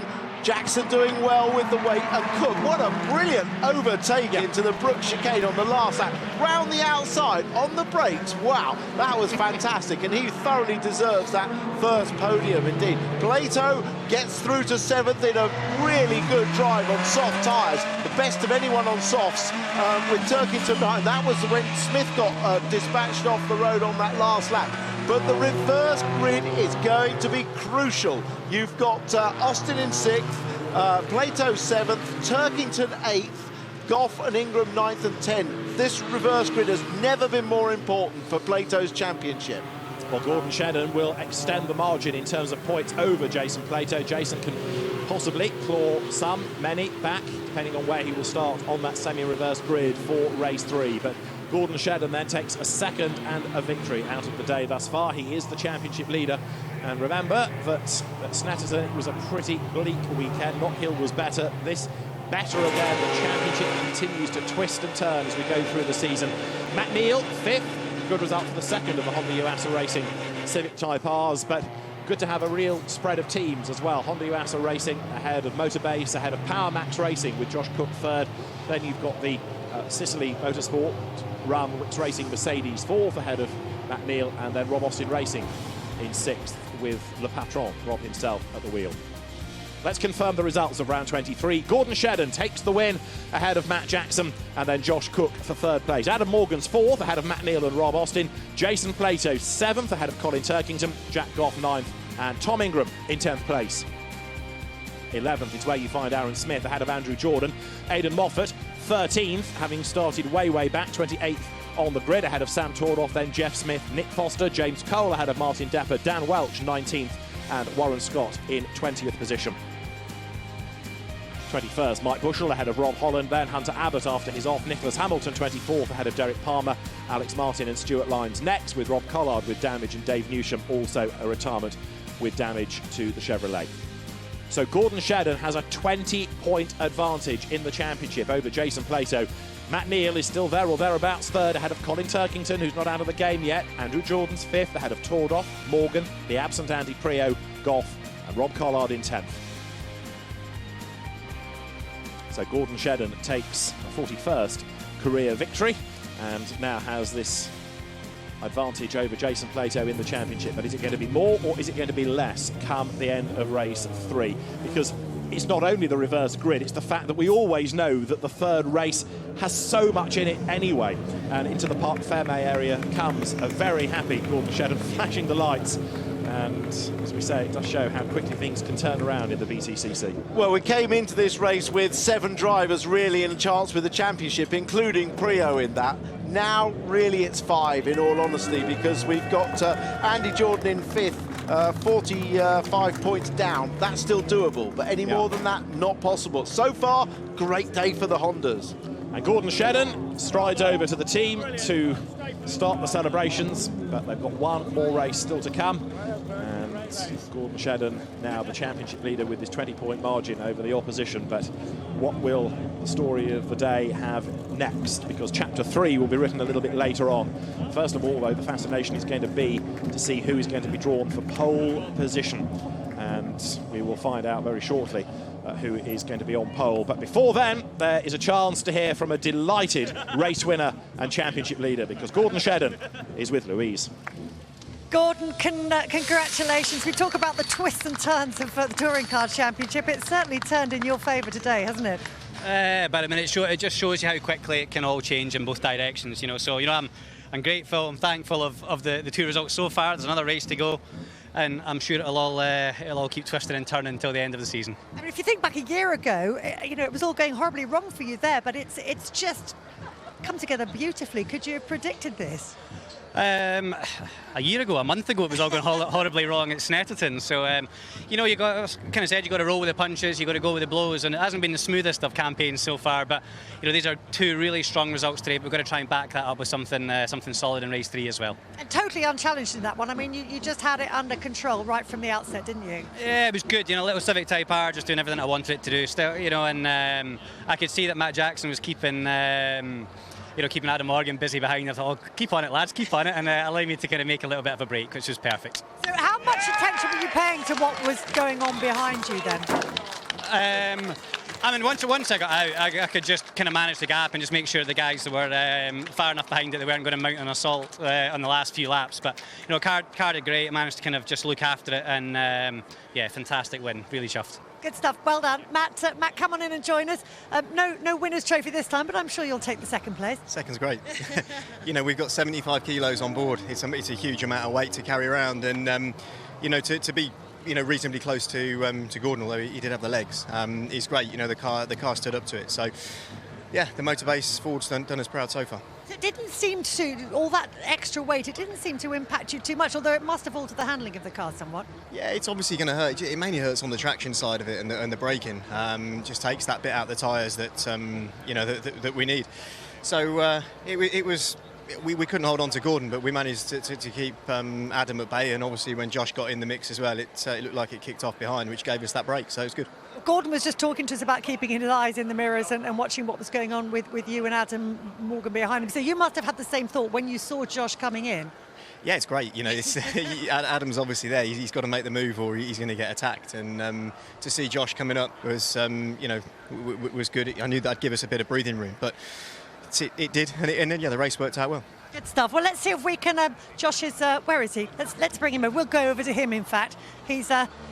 Josh, come on, dive on in quickly. We got to hear about that result. I mean, those last couple of corners, that's what it was all about, wasn't it? Yeah, Adam defended real well. I know the pace, the Power Max car has been great all weekend. So, we struggled a little bit in the first one with the soft tyre, but we knew that the car really had the race pace from testing. So, yeah, great to get it on the last corner. But it was, the team deserved it really. It's all down to them. Not so great for you though, but. Yeah, it was. It's proper racing, is that? I loved every minute of it. It's always difficult to lose it on the last lap, on the last corner. But yeah, really happy. P4 for Wicks Racing again, and hopefully same again in the next race. Okay, well done to the pair of you. Congratulations, Josh. Just actually one final quick word. I mean, maiden podium for you. That's something special, isn't it? It really was. It's to do it in race 2 as well, and it just shows that we had the pace to be there. It wasn't a reverse grid. It just makes it all the sweeter, really, especially to come back from as far as we did to get on the podium. It's brilliant. Great stuff. Go and celebrate with your team. So reverse grade race coming up later on in the day. We'll be finding out how they line up for that in just a few minutes. The reverse grid race at Rockingham, Tom Ingram on pole position, Plato, Turkington and Neil all within range. A lot can happen in the next few minutes. Round 24 of the championship, we're going to join Tim Harvey and David Addison. And so, after what has been a great day's racing, we have a new championship leader in Gordon Shedden.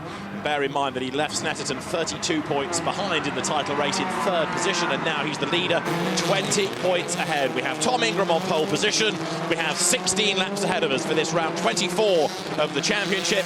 And we know that race 3 is always entertaining, so let us get set for what promises to be a cracking race. Bob Lenthal, the clerk of the course, waves the green flag to release the cars onto this final opportunity to get some warmth into the tyres. They'll get back to the grid, and then it's time for a big, deep breath. And it's gloves off for race 3. This is the 24th round of the championship, and the grid based on the results of race 2 with that reversal of the top 10. Tom Ingram is the man on pole position for round 24, ahead of Jack Goff on the front of the grid. Then you get to Colin Turkington and Jason Plato, both of them drivers to watch ahead of Rob Austin and Matt Neal directly behind Jason Plato on the grid. Adam Morgan comes next, Josh Cook for company. Then it's Matt Jackson and Gordon Shedden to round out the top 10. 11th and 12th, Aaron Smith and Andrew Jordan. Then come Aidan Moffat and Sam Tordoff, who's dropped out of the title battle really now. Jeff Smith and Nick Foster are next, ahead of James Cole and then Martin Depper. Dan Welch will start 19th ahead of Warren Scott, then Mike Bushell and Rob Holland, with Hunter Abbott 23rd on the grid but ahead of Nicholas Hamilton. Next on the grid, Derek Palmer with damage sustained in race 2 after contact with a man alongside him now, Alex Martin. Stuart Lyons is 27th. Rob Collard 28th after a dismal day, but he could be one to watch to see what progress can be made from there.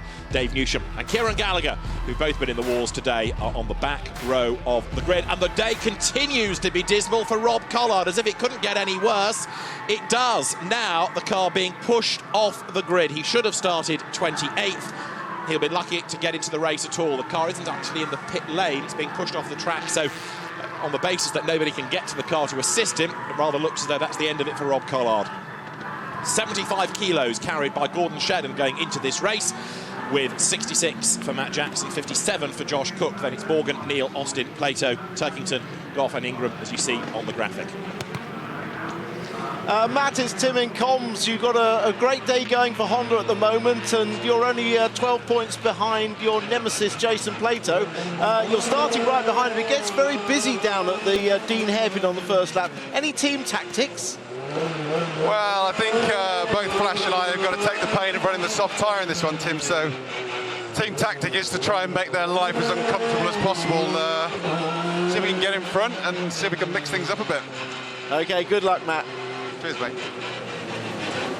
So there is Matt Neal, who will line up directly behind Jason Plato, and Gordon Shedden, of course, will be starting 10th on the grid for this. So the cars now working their way up towards the line, and then 16 laps in prospect. So Matt Neal could have a crucial role to play in how many points Jason gets, or indeed how many Gordon Shedden gets. But what can Tom Ingram do from the front of the grid? He's all pumped up for this race. The Speedworks Toyota Avensis is on pole. Speedworks as a team has won its class in the 24-hour series after a good result at Barcelona this weekend. And can Tom Ingram score a podium, or even, dare one dream of it, a win for Speedworks in the BTCC? The last handful of cars make their way up onto the grid, but dramas for Nicholas Hamilton, who gets going now. And he will trickle into position in a moment with, around him, the cars of Derek Palmer, then Alex Martin, Dave Newsham, and Kieran Gallagher will be at the back, but no Rob Collard, the car retiring on that installation, that round onto the grid. That's Colin Turkington's view. He is directly behind Tom Ingram. Rob Austin is directly behind Turkington in the rear-wheel drive Audi.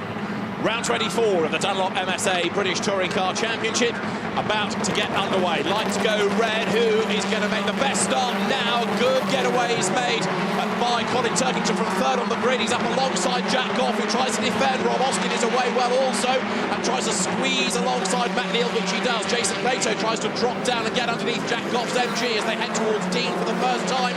Everybody safely through turn one. Ingram leads the way, cuts across as Plato dives on the inside for second. Jack Goff gets turned around, he slithers out wide. Everybody else gets through. Jack Goff hopefully can rejoin, and the rest of them breathe a sigh of relief because they didn't get involved in that. Plato goes second. Ingram made a great start and was very brave not to defend into turn one, and only just got into the corner before the others arrived on the inside. Big slide from Matt Jackson there, as you saw him coming up through the Edgewood and Chapman curve. Sam Tordoff is trying to gain ground in his MG. Kieran Gallagher's up the inside almost of Alex Martin's yellow Ford, on board with Andrew Jordan now. Tordoff and Moffat side by side ahead. Tordoff round the outside, but Ingram it is who leads the way as they work their way down towards the Tarzan hairpin. Plato would be very happy to have got up to second. This is his chance in this race to really pull something back out of this meeting. He almost has to win, you feel, to get maximum points for the championship. We've also got quite a large number of people in this on the softer tyre. We'll see how that pans out as the race wears on. But the leaders are heading up towards the completion of lap one, and Tom Ingram it will be who will lead them through as Hunter Abbott is coming under attack from Dave Newsham. Derek Palmer up the inside, Newsham is sideways. Martin Depper, I think, got into the back of him as the leaders come through. Gallagher going out wide there to try and find a way through the traffic. Over the timing line, end of lap one, Ingram it is leading by 8/10 from Plato. Turkington runs third, and Dave Newsham's miserable day continues. His damaged Chevrolet has just limped over the line as up towards Dean, diving to the inside there. Matt Jackson goes ahead of Adam Morgan. Remember, Matt Jackson still carrying a lot of weight in this race, courtesy of finishing second. He's still got 66 kilos on board, but who knows? Gordon Shedden won the second race with that on board, so he can do it. It's not seeming to hold these top cars back, as see Shedden coming through there, making progress, completed the first lap in 10th place. Many of the cars, remember, on soft tyres in this race, so in a way it's a lot of it's all equal for them. There's only the top three cars, Ingram, Plato and Turkington, on the medium out of the first 10, apart from Cook. Rob Holland into the pits at the end of the opening lap. Rob Collard never got into the race. Jack Goff pitted as well. Dave Newsham came in, I think, and went back out again as the cars worked their way through Tarzan, with Shedden coming under attack from Tordoff. Let's try and piece together the first few corners. That was what accounted for Jack Goff. Yeah, 3 into 1 doesn't go. Another touch there, Hunter Abbott and Dan Welch. As round goes Palmer again. So quite a few of them in strife early doors in the race as the leaders head over the timing line. Jack Goff a lap down, but about to rejoin the race behind Rob Holland. Now, looking back at Aaron Smith's car over the line, looking back from Rob Austin's Audi. Aaron Smith is there behind in 9th place. The lead gap is only 0.4 of a second now between Tom Ingram and Jason Plato, and they are nose to tail. Look, going through Dean. He's looking a bit inevitable now as to when Plato grabs the advantage. Smith up the inside of Rob Austin. This is for position. The Volkswagen goes through. So Aaron Smith up into 8th now. Well, there's no reason why Ingram should make it easy. He would love to win his first race, so no reason to make it easy for Plato. Not much weight difference between them. Ingram on 9 kilos and Plato on 27, but shouldn't make much difference, and both on the medium tyre. Gordon Shedden, meantime, looking to try to get past Rob Austin now. Aaron Smith has been able to get past. Shedden tries to stick his nose up on the inside, but remember that Honda is absolutely laden with ballast. 75 kilos on board that car. Behind Shedden is Tordoff. Behind Tordoff is Moffat. Down to the hairpin. Shedden to the inside. Of course, he's got to try and gain places here, gain points, but also he doesn't want to get himself in strife and not finish. Yeah, and try and look after the tyres. I mean, we saw a great drive by Plato in race 2 on the soft tyres. Shedden is being a lot more aggressive, but perhaps he feels he's got nothing to lose. He's already scored 80 points this weekend. Incredibly, coming into Snetterton a race ago, he was behind Jason Plato by 32 points and now leads him by 20. Race leaders together then as they work their way up towards Dean. Is this Plato's move? Yes, he moves to the inside. He thinks, he commits, he goes for the inside. Jason Plato grabs the advantage, or does he? Because Ingram tries to stand his ground. He'll have the inside line for the next corner, so Tom Ingram is not going to give up without a fight, but Plato will try and get the cut back up on the inside, and Tom Ingram has got Jason Plato tucked right up behind him. But not only that, Colin Turkington has arrived on the scene as well. It is 3 for the lead, and Tom Ingram has managed to hang on in there, and it's almost 4 because Matt Neal is not that far adrift either in the better of the 2 Civic Type R's. He's almost with them. Well, you get the impression that Ingram is really going to back these guys up, and in the normal course of a race, something would have to give, but Plato and Turkington are teammates, don't forget. How's that going to work out?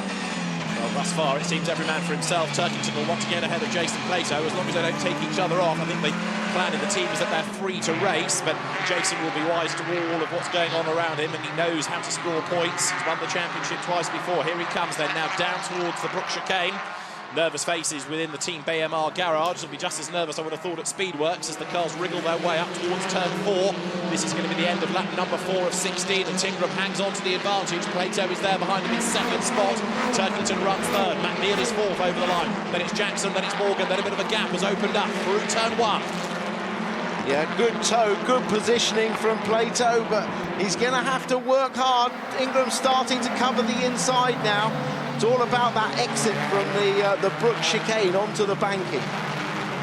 Turkington closing up onto the tail once more as well of Jason Plato. Matt Neal is almost with them there in 4th spot. Jackson is 5th. How is Shedden getting on? He's still in 10th place. The weight counting against him a little bit now. He's not making progress, but let's see what pans out late race, because there's still a long way to go in this. Ingram it is up front still. Plato 2nd. He needs points. He needs to outscore Shedden. He's doing that at the moment. Comes into the race 20 points back. On board now with Matt Neal, heading to the left of Gracelands. Yeah, first car running on the soft tyre, don't forget, so it'd be easy for him to get lulled into this race in front of him. It's so tempting as a driver when you see cars bunching up to get stuck in, but he's got to look after those tyres.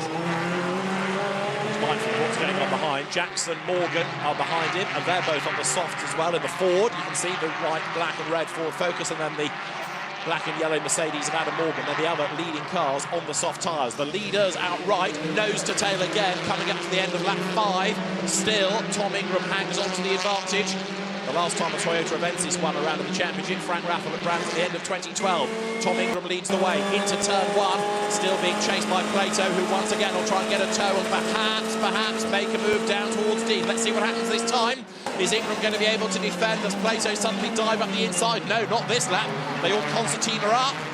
And there an effort is made up the inside. Aaron Smith tries to find a way past Josh Cook.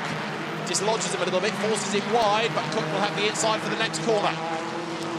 Yeah, as long as you give room on that first cut, but a big cut back there. Did it work out for Aaron Smith on the run out Yenwood? Yes, it did, and he gets the place. Good driving. Oh, Rob Austin getting stuck in as well. So Cook loses one place and almost lost another. Rob Austin's going to give him a tough time now, that is for sure, as the leaders for the 6th time work their way through Gracelands down towards the Tarzan hairpin. So Tom Ingram it is, had a great track record here in his Ginetta days. From memory, there were 6 races he took part in and 6 wins across them, so he's certainly very successful, or has been in the past around here. But what can he do to stave off the challenge of the champions behind him? Plato, Turkington, Neil, all with star-studded CVs as far as the BTCC is concerned, and he's ahead of the 3 of them. He certainly is, and in fact, Jackson is catching. I think Jackson's catching Neil. I do think that's a lovely board to see, isn't it? P1, you just want those laps to count down. In fact, you're so far away from the inside with a signalling area here that you barely have time to really see your board. It's quite difficult to pick it up, and you're running so close to the wall on the right that you really don't want to look away from the wall too much. So Ingram leading by half a second onto lap 7 as a challenge is made there. Look by Rob Austin to try and get up the inside of Josh Cook. Clips the curb. Does he clip the Chevrolet as well? Cook runs out wide. Tordoff's trying to get into this mix as well. Then it's Shedden, then it's Moffat, then it's Jordan. Down towards Yenwood. Tordoff's up the inside of Austin. And off in the background has got one of the Eurotech Hondas. There's been a real skirmish coming out of the Dean hairpin with cars off the road. And the yellow flags will flutter. Mike Bushell is off, in fact, in the Ford. So there's drama coming out of Dean, and if that car can't get going, ... it may well be that we have our first touring car safety car visit of the day. But yeah, safety car is deployed straight away. The safety car is on track. They're all going to bunch up behind, and Mike Bushell's car, I'm afraid, is the reason for it. So I thought it was a Eurotech Honda. Apologies. It is the red and black AMDtuning.com Ford of Mike Bushell that got tipped off the road into the gravel bed of the safety car. Deployed, they will all bunch up. No overtaking permitted behind the safety car, but they can race until they get to the boards. But Ingram will lead them up through turn 4. But his heart will sink a little bit now because he knows that all the gaps are going to come down. And let's try and piece together exactly who did what. There's Mike Bushell at the inside of Hunter Abbott. Yeah, just coming out of the corner, just not giving each other quite enough room. And front-wheel drive car across the front of a rear-wheel drive car is always going to end up wrong. Here from another angle. I mean, Mike is in front, and I think he probably thought he was clear to take the racing line and move out. And Hunter probably thought that he'd leave him a car's width of room.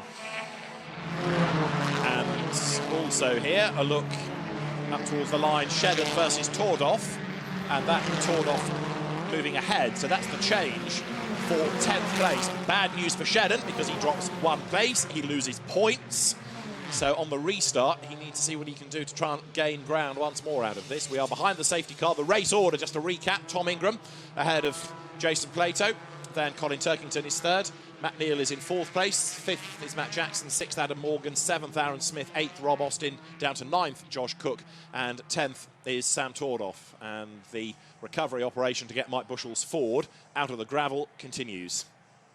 So the field working its way through, and there, look, out of the gravel. And so the car is, I don't think, going to be too far before it's off the road, because they can quickly take that the opposite direction, off the road at Dean. Can we even go green and back to racing at the end of this lap? Let's see, because the road technically now is clear, and Ian Watson, the clerk of the course for the Touring Car Championship, will be able to see this from his eyrie up in race control, overlooking the whole circuit. Great view that he has, just like the spectators here, like the fans, but I think he's going to have to give another lap.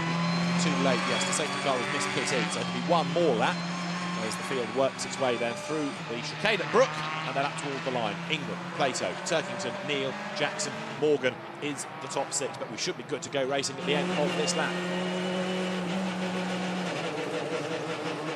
Matt, Tim here, one more lap I think behind the safety car. You've had a great start so far up to 4th. How are those soft tyres feeling? They're hanging on at the moment, Timbo, but I mean, the one good thing is the guys immediately behind me are on the same sort of tyre. I'd like to put these trio in front under a bit more pressure, but I think they've just got the edge at the minute. OK, well, good luck for the rest of the race. Matt Neal 4th then, as the cars work their way through the Dean hairpin. This was the incident zone of a lap ago. And fingers crossed we should be good to go green at the end of this. So the cars then work their way now through the right-hander out of Yentwood. Colin Turkington running in 3rd spot. And he, of course, has got his sights on Jason Plato on the restart. Let's have a quick word with Colin Turkington if we can. Colin, what are the chances of gaining ground on the restart? Got to be on your toes here.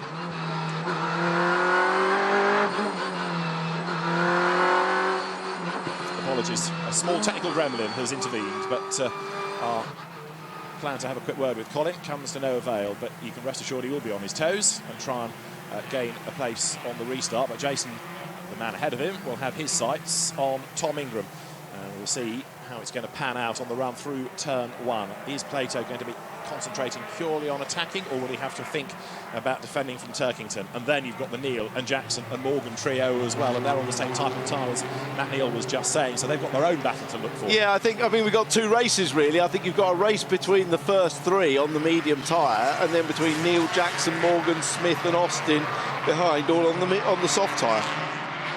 We're about to go racing then as the cars work their way up through the Brook chicane, and we are ready to go racing then. So Tom Ingram it is. And that's a really good restart by Plato. He was right on it there. He's probably closer already than he's been to Ingram on any of the previous racing laps. He'll start to pick up the toe now. He's going to get very close, I'm sure. Ingram's going to have to defend into Dean. Here they come. He does defend. He moves to the inside, but Plato will keep on coming. Is he going to make the move? No, but he gets into the back of Ingram, knocks him out wide. Jason Plato finds a gap now. Tom Ingram is out wide, but can he fight back? Yes, he can. He's got the inside line for the next corner. He gets his nose in front. He hangs on to the advantage. Plato's on the outside. Turkington tries to duck up the inside as well. Can't do it. Plato again challenges Ingram and just gets across the front to hang on to second place and keep Turkington behind him. Yeah, good driving by all of them there. Turkington just backing away from attacking his teammate too hard. Otherwise, they could both have been out. But Matt Neal's now really sniffing an opportunity. But he's got no choice, really, because Jackson's right up behind him. But I do think once the race settles down a little bit, the first three will start to pull away again. So for the moment, Turkington defends. 2 corners back, he was attacking. There's dust settling out of Gracelands as Morgan ran wide and Tordoff is up the inside of Cook and Moffat's round the outside of Shedden. 3, almost 4 wide out of the hairpin. Shedden's got to try and buy some places out of this, but also try to keep out of trouble as they concertina up down towards Brook. There's Morgan just ahead of Tordoff. Moffat's up the inside of Cook. This could be Larry, and Shedden has to think about giving them racing room and keep out of trouble there. Yeah, good driving by Aidan Moffat to jump up the inside of those two. Tordoff's really pushing hard in this race. He's got nothing to lose. He's really hasn't had a good meeting for West Surrey or the BMW, so he's really got to push on. And with the tyres coming to him now, the second half of the race, he should really make some ground. For the race lead, Plato challenges on the outside of Tom Ingram.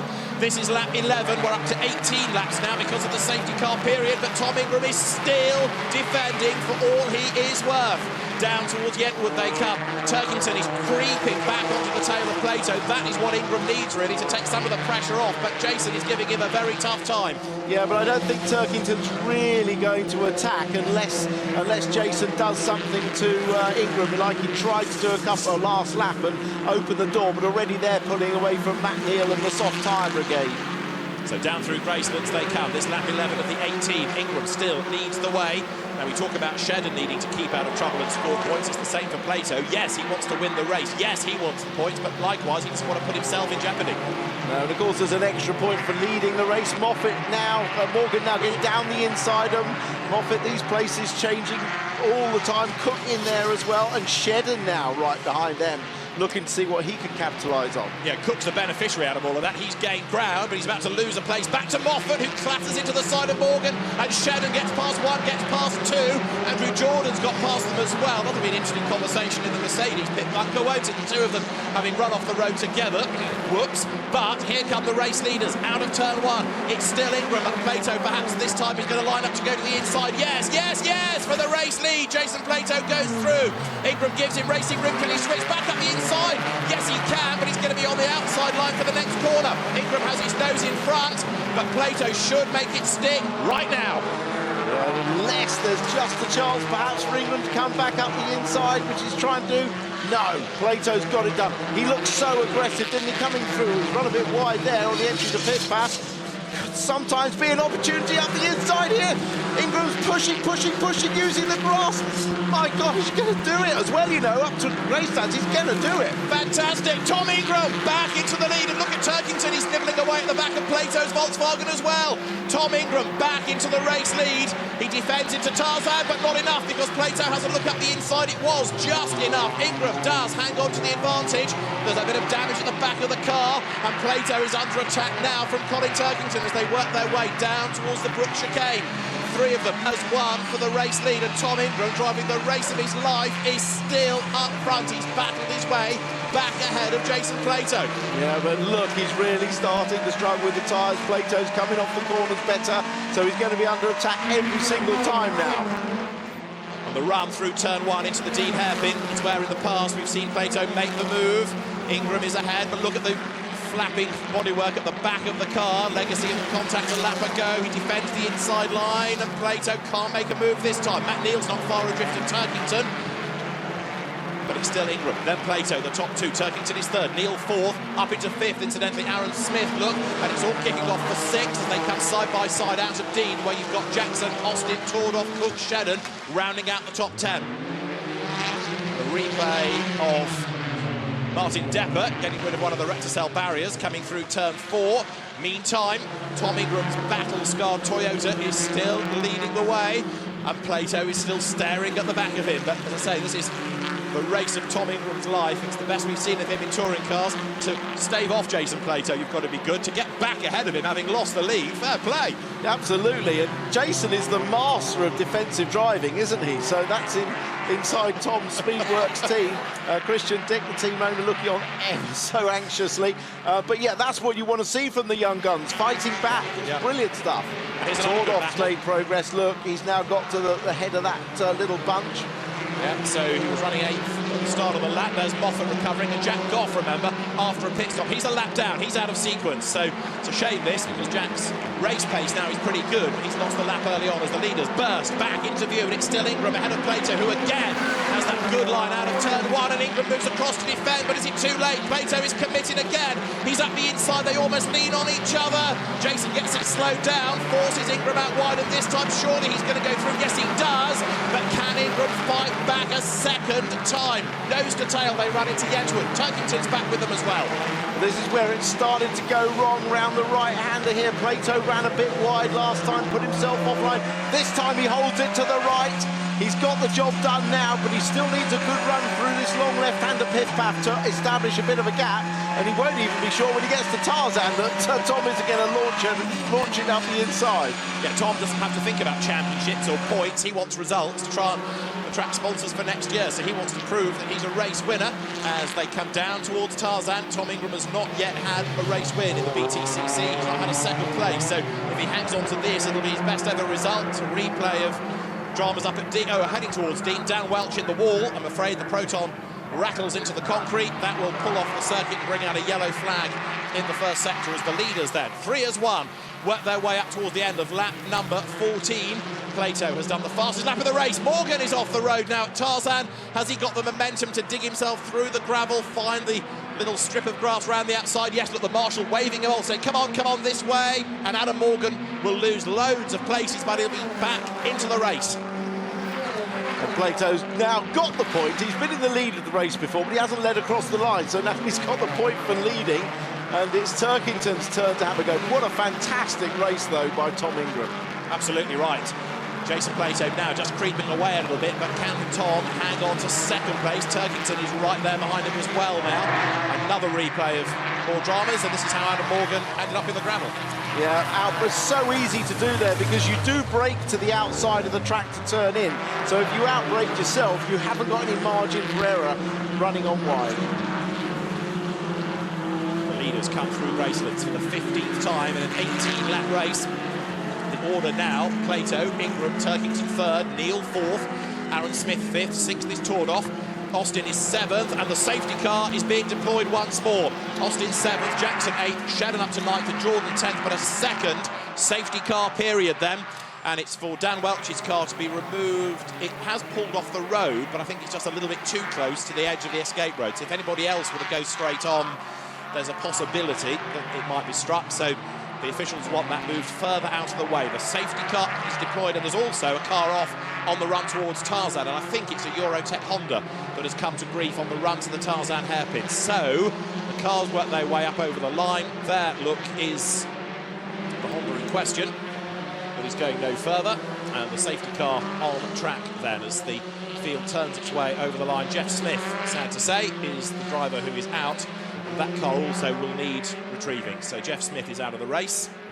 So there are 2 cars to clear out of the way, and the yellow flags fly. The safety car is on track, and what has been a lively race has Jason Plato at the head of it, and Gordon Shedden 9th. Can he make any progress on the restart? Wow, so catch our breath. Yeah, it's been quite a race. So the reverse grid always does provide a great race, but also provides opportunity, and Ingram certainly grasped his opportunity to take the lead and control it until he started to lose his tyres, and then Plato thought he got the job done, passed him, but immediately Ingram fought back, and that was great to see, and it's been a fine battle between the 2 of them. The differences in experience and probably in budget between those 2 teams is fairly substantial. So hats off to Tom Ingram and the Speedworks team, because sandwiched between Plato and Turkington, 2 champions, is no disrespect at the moment. Can he hang on to that second place when we get to the restart? Now, of course, laps are added on for safety car periods, but there is a maximum number of them. The clock ticks away as well, and the field works its way down towards Brook, with Jason Plato then the race leader, then Tom Ingram, then Colin Turkington first, second and third. It's Matt Neal 4th, in 5th place Aaron Smith, Sam Tordoff 6th, he's made decent progress, hasn't he, up from 14th on the grid. Then it's Rob Austin 7th, Matt Jackson 8th, Gordon Shedden in 9th, and 10th Andrew Jordan. So the cars working their way over the timing line. So this on board with Colin Turkington is a look at how Jason got into the back of Tom Ingram, knocked him out wide, ducked up the inside, and then Tom stood his ground down to the next corner. So the safety car brings them around the Dean hairpin, and as they turn their way through the corner, a really frustrating day for WSR. Rob Collard, of course, never got into the race, but Sam Tordoff has, as I say, made progress, and there he is up into the top 6. Now, can he do anything about Aaron Smith on the restart? Yeah, I mean, Tordoff's on the soft tyre, but that tyre works well on the BMW. So actually, this safety car will have helped him. He's already had a great race. And Smith and Neal are on the soft tyre as well. So I would think he could probably get them. He may even be quicker than the front 3, but there may not be an opportunity to get them. But, you know, I certainly think that 4th is on the cards for Tordoff here. Depends how many laps he's got, doesn't it? Tom Ingram's on his toes, getting ready because the lights are out on top of the safety car.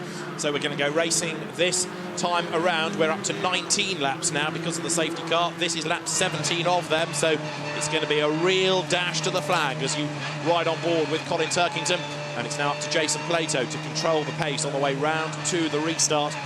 Can Tom Ingram, this time in second spot, make as good a restart as Jason Plato did when he was second at the first restart? Let's see. Plato, with all of those tricks up his sleeve, will be knowing exactly how to control this. Speedworks, in the meantime, they still want a podium finish. Might not be a win necessarily, but second would be an amazing achievement for a very small, close-knit team. We are set to go racing then at the end of lap 17 of 19 in round 24 of the BTCC. Plato now, foot to the boards, powers out of turn 4. He's got the jump on Tom Ingram as they head up toward the line. So Plato now tries to build the gap, but Ingram will do his best to stay with him. Now, can Ingram get a toe maybe through turn 1, or is he too far back? Well, Jason backed them up a little bit and then went before the braking area for the final Brook chicane and got a very good restart there. That's a great shot as you see the cars on the apex of the banking there. They really look like they're working. Plato's run a little bit wide. He's pushing very hard on this restart lap. He's lost that initial advantage now, and Ingram might sense an opportunity, might sense a little bit of vulnerability in the champion. Let's see, because certainly Jason did run wide at Dean, so Tom Ingram then right onto the back of Plato. Turkington is third, so Ingram still trying to attack, but having to defend at the same time. Plato now tries to regroup, sort himself out and extend the advantage once more. This is lap number 18 there. There's one to run at the end of this. Very limited opportunities left for the shuffling of the order now. On the back of Matt Neal has come Aaron Smith, and Sam Tordoff is on the tail of both of them. Out of Gracelands towards Tarzan they come, and also further back Gordon Shedden has gained a place at the expense of Matt Jackson, so 8th now for the Scotsman. Andrew Jordan's looking to try to get in the act as well. Into the hairpin they come. Josh Cook to the inside of Jordan. Door is closed though, but Shedden creeps up the order then. Every place means more points, which is good news for the championship. The leaders though are working their way up towards the timing line. Jordan to attack Jackson now as they head to the chicane at Brook. Through the left, the right, the left, then round the bank, turn 4. And up towards the timing line as through now goes Jason Plato. Tom Ingram starting the last lap. He's only half a second behind him. Ingram is not giving up. He's not, and Turkington hasn't made any inroads into the back of him there. Equidistant as they come across the line. Shedden making good progress. Sensible drive from Shedden as Neal locks up the road. Down the inside comes Cook. Gets up the inside of Jackson and a spin because Moffat gets hit by Hunter Abbott by the look of it.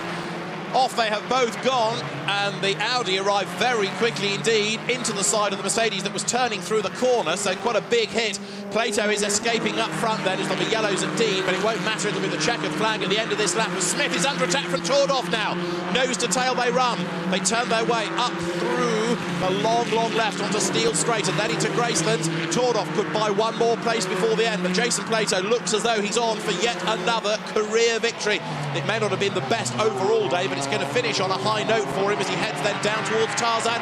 Smith goes wide. Tordoff tries to duck up the inside of him as they come out of the corner. The 3 race leaders head down towards us though for the last time. Tordoff is indeed through. Smith now having to defend from Rob Austin. The Audi comes up to the outside of the Volkswagen, but to the checkered flag it's going to be win number 93 of the career of Jason Plato, who wins round 24 of the Dunlop MSA British Touring Car Championship from Tom Ingram, who takes his and Speedworks' best ever for second. Third is Colin Turkington. Matt Neal is 4th. Sam Tordoff is 5th. Aaron Smith 6th. Then it's Austin, Shedden 8th, Jordan and Cook to round out the top 10. Another lively race. Jason Plato will be very relieved to have scored the points for the win and for the fastest lap and for leading a lap. And Derek Palmer is off on the last lap of the race as well down at Tarzan. But what about a big cheer for Tom Ingram to hang on to the lead for so long? And there, the Speedworks team absolutely delighted. In the middle of all of that is Christian Dick, the team owner, embracing not just the engineers but also Bruce Ingram, Tom's dad. A great result for a small, true underdog team, that. No question. And, you know, sometimes you see the making of a driver, don't you? Yeah. And that was the making of that driver. You know, no question. That'll give him so much confidence to run at the front and take on the best. That was just an out-of-control, not stopping Audi, careering into the back of Aidan Moffat's car. Really can't see why it just came from so far back. Look, he's tried to go up the inside and just can't stop. A lot of damage to both cars. Big, big hit. And that was Derek Palmer locking up at Tarzan and just running out of road. So that, I think, was self-induced, but Aidan Moffat certainly not at fault. He was absolutely harpooned, wasn't he, by Hunter Abbott. Did Hunter have a failure, or was that just driver error? But either way, it's certainly accounting for a lot of damage between the two. So Jason Plato it is then who takes the race win, but perhaps the hero of the hour is Tom Ingram, second position and his best finish. And you talk about the making of a driver, the making of a team as well. Speedworks with its best result will feel, I'm sure, much more confident now. They had some reliability woes last year. That all now hopefully behind, and the team has taken another step forward. Round 24 of the championship won by Jason Plato. Tom Ingram, his best ever, he's second, and Colin Turkington third. Matt Neal bags fourth ahead of Sam Tordoff. Aaron Smith sixth, then Rob Austin, Gordon Shedden eighth, Andrew Jordan and Josh Cook in 10th. 11th is where you find Martin Depper ahead of Nick Foster. Alex Martin 13th, a good effort. Matt Jackson dropping down to 14th at the end ahead of James Cole. Stuart Lyons 16th from Nicholas Hamilton, then Adam Morgan and Aidan Moffat out of the race in a race that should have started with 30, but only 18 got to the checkered flag. So there's quite a lot of drivers with dramas. Jack Goff was a lap down. He did struggle on, to be fair, but Derek Palmer was out. Kieran Gallagher, Warren Scott down well. Lots of people with damage, lots of incidents. A typical race 3, really. What does it do to the championship? Well, It was Gordon Shedden's 20-point advantage going into the race. It's down to 6, so a very important result that for Jason Plato. He is still very much in contention. Matt Neal is 3rd, and he's not out of the hunt either. Colin Turkington 4th, Andrew Jordan 5th, ahead of Tordoff, Morgan, Prio, Goff and Collard. But 6 points separate Shedden and Plato heading to Silverstone for the next 3 races. And remember, it's only Silverstone and Brands before the end of the year. Jason Plato heads through the Toka technical area towards Parc Fermé. And he will very happily park at the first place board. Dunlop tyre technicians are there to just have a look at tyre pressures and tyre life at the end of the race. Of course, interrupted twice by safety cars. So, after a pretty unprepossessing start to the day for Jason Plato, it's turned out reasonably well. He may have lost the championship lead, but he's only 6 points back, and still with 6 races to go, anything can yet happen. Door opens, and after a mixed day at the office, it is a race win, the 93rd of his career. For Jason Plato, who is very happy with that, but he had to work hard to find a way past Tom Ingram, and he knows he's been in a race. But wait for the reception for Tom Ingram in a moment as he will step out of the Speedworks Toyota Avensis. Ginetta champion. Speedworks, a team that's worked its way through club racing, Mazda ranks, Ginetta ranks, and now takes podium result in the BTCC, and Tom Ingram is absolutely overjoyed with that. He led the bulk of the race as his dad and his mum, staunch supporters, who were the first to be embraced. Girlfriend as well, and sponsors are there to congratulate him. And also the handy motorsport element of Speedworks in the background. Simon Belcher and the guys also applauding. And where in all of this is Le Patron, Christian Dick should be somewhere. Tom, I think, is very emotional inside that crash helmet. You can understand why. What has been a tremendous drive. He's absolutely overjoyed with it. And as I say, it's not the biggest team in terms of numbers. It's certainly not the biggest in terms of budget. And Tom Ingram with a fantastic result. But let's just have a quick look at the face as he takes off the crash helmet. Tom Ingram is absolutely over the moon. And there, a quick celebration with Christian Dick, the team owner. And that is a moment for them both to savour. But Jason Plato, it is, who takes the race victory. And Jason now 6 points adrift. Let's hear from Jason with Louise. Jason, you had to work super hard for that win, didn't you? It was a brilliant race, wasn't it? You know, I loved every minute of that race with Tommy. I must congratulate him. Mate, that was a fantastic race. Well done, mate. Beautifully. It was a great race, and you know, that'll go down as you know, just a brilliant battle, clean, hard. It was fantastic. Yeah, you know, we needed a result after the day we'd had, yeah, which, you know, just through a bit of bad luck, to be honest. So I'm not sure what that's done to the points, but I think we're back in the game. It was a great win, a great win. I mean, you were determined to get the win, but he was determined to try and stop you. Have you, you know, can you believe that from a guy, you know, a youngster like Tom? Well, I can, because we worked with him with the Car Academy for 2 years, and we know how special he is. I mean, he's a very tasty racing driver, actually, and you know, that's the first proper race I've had with him. Obviously, I've watched and mentored him over the years and watched him grow, you know, kind of grow. But I mean, that was world class.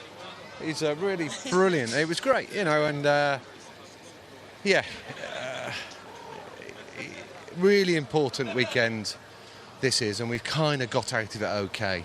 6 points. I mean, 6 points now. The gap. Okay, you've dropped down in the championship, but 6 points is manageable, isn't it? It's nothing. You know, I think you know what one thing we're sure is going to be a great fight. But you know, today, you know, less than 2 weeks ago, we lost you know, pal of us all in Justin Wilson. So this one's for him. Great stuff. Thanks. Well, let's bring in the hero of the hour, I have to say. I don't think I've ever heard such a huge cheer from everybody standing here. How much do they love that result? How much do you love that result? Please don't cry, because you'll set me up. I was crying all the way in. I'm absolutely speechless. Yeah, everyone's done a superb job. I'm just such a small part in what is a very big cog, and I've got to say thank you to everyone who's been a part of it. My girlfriend Laura has been superb, my mum and dad, all of my sponsors, of course. I need to reel those off, but we've got that monkey off our back, and I cannot begin to describe just how much it means. We talked earlier on over the weekend about how this track always brings out the best in you, but I mean, could you have expected that? Was it fair to say that was the drive of your touring car life?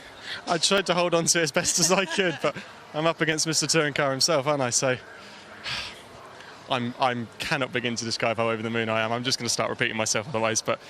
Well, let's have a look at some of your moves, shall we? Just talk us through this bit. Yeah, well, like I say, I knew Jason this was where he was strongest. You know, he was always strongest coming down into turn 2, and I just had to try and capitalise on that. You know, the Passat is a quick car on a straight line, and that seemed to be where we've been slightly vulnerable. So the infield stuff is where I felt like I was quickest, and this is, I mean, I'm just trying to put him off guard. I never for 1 second thought it would actually work, but I was trying to send him a dummy each way and trying to get him on a cut back, and when I did it, I actually surprised myself, because I got to this point here and went, no, surely not, and then all of a sudden I kind of went in and went, wow, just overtook him, how did that happen? But I'm over the moon.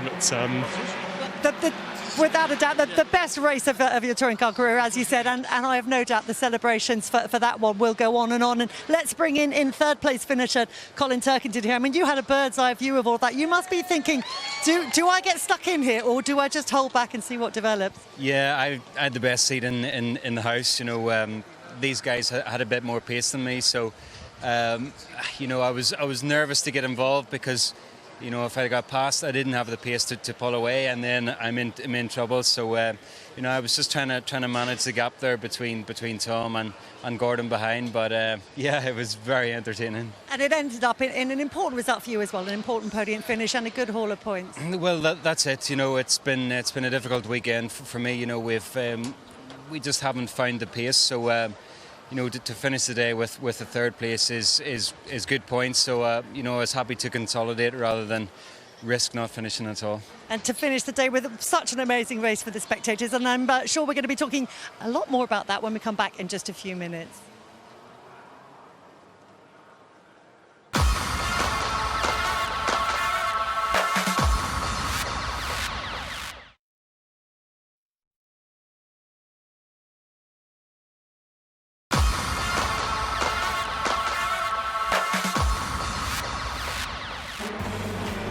What a race we've just seen here at Rockingham. Jason Plato and Colin Turkington desperate for points, but we've seen Tom Ingram drive the race of his life. Time and again, Ingram kept the experienced former champion at bay, and eventually Jason Plato found his way past for points that were invaluable to him.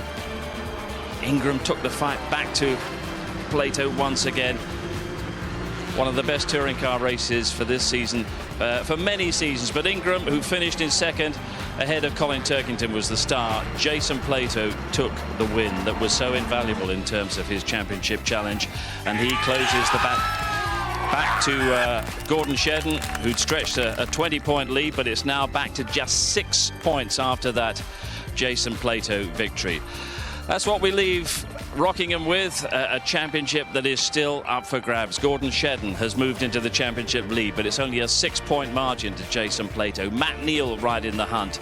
Colin Turkington is in there as well. Andrew Jordan may be dropping a little bit further back, 46 points off the lead. Sam Tordorf, Adam Morgan and Andy Prio completing that top 8. You probably think the title lies between the top 4 there, but what we must talk about first of all, Tim and Paul, is that performance by Tom Ingram. I mean, you said on commentary this is a defining moment for a driver, a defining drive.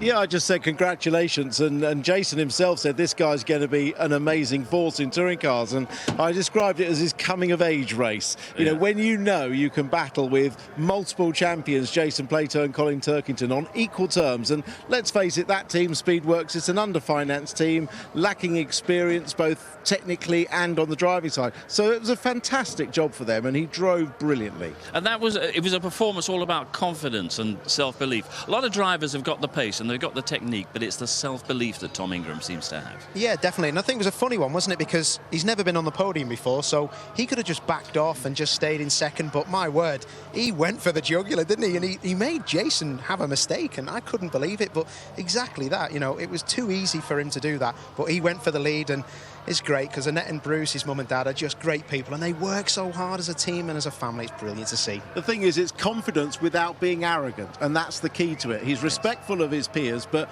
he's super confident. Well, that showed in Jason Plato's reaction as well. We know that the two have worked together in the KX Academy, and that has shown, and that's helped with Tom's development as well. But the respect from Jason Plato to what he clearly sees as a huge talent for the future was something to behold. Yeah, and you know, Jason's a passionate racing driver, and he loves this championship. And I think actually he gets quite a little tickle out of seeing the young drivers come along. You know, he's given him a good little lesson there in racecraft. But I think he's secretly quite proud of him. And here is the podium, Tom Ingram. On the podium at the British Touring Car Championship for the first time, and I mean, we were saying down here that we'd never heard such a reception for a second place after a touring car race, and we've never seen such an emotional reaction either. Well, we have from Paul O'Neill, but it was... I did laugh. Paul had all the confidence and none of the ability, but... I did laugh because I went up to him and I said, mate, don't be putting that crying stuff on. That's my game now.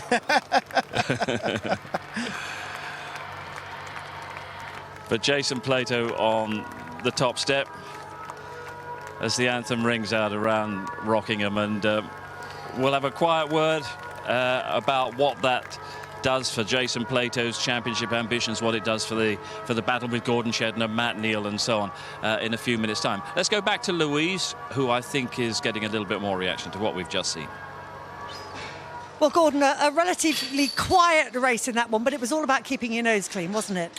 Glad it looked quiet from where you were. It was. Well, in terms of the result, but I mean. Yeah, it was. You know, there was a lot kicking off in that race, and I was desperate not to bend the car or get hit or taken out. So, you know, I'm delighted with that. That's a real grinding out results.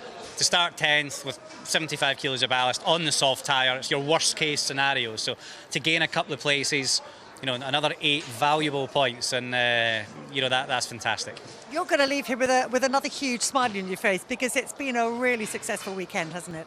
It's been great, you know, better I guess than we could have anticipated. But it just shows you again how quickly it goes up and down. I mean, I scored 3 points in the whole weekend at Snetterton. Even if we had a mediocre weekend there, we'd be, you know, quite far up the road. But that's touring cars. It shows you just how quickly it can turn round, and especially with Jason winning the last race. You know, he salvaged his weekend, and it's also close. But still, 8 points in the lead. You know, it's what's good is that still in your favour. I'll take every single point going. It could come down to a couple at the end of the year. I'm sure it's going to be really close. So, you know, today was, or this weekend was great for everyone. You know, Honda, the little Type R was great around here. I guess maybe exceeded expectations in terms of the results, but yeah, so chuffed. How important is it to have that lead? Because we're off next to a circuit that traditionally hasn't been one of your favourites, one of your best. Yeah, I mean, you know, we have struggled in the past at Silverstone, and I'm sure that you know, that's going to be a tough weekend again. But we've got to keep our head down. We've got to keep grinding out results, grinding the points, and you know, come Brands Hatch GP, it's anyone's run. But you know, I think our car will be fantastic round there. See you at Silverstone. Thank you.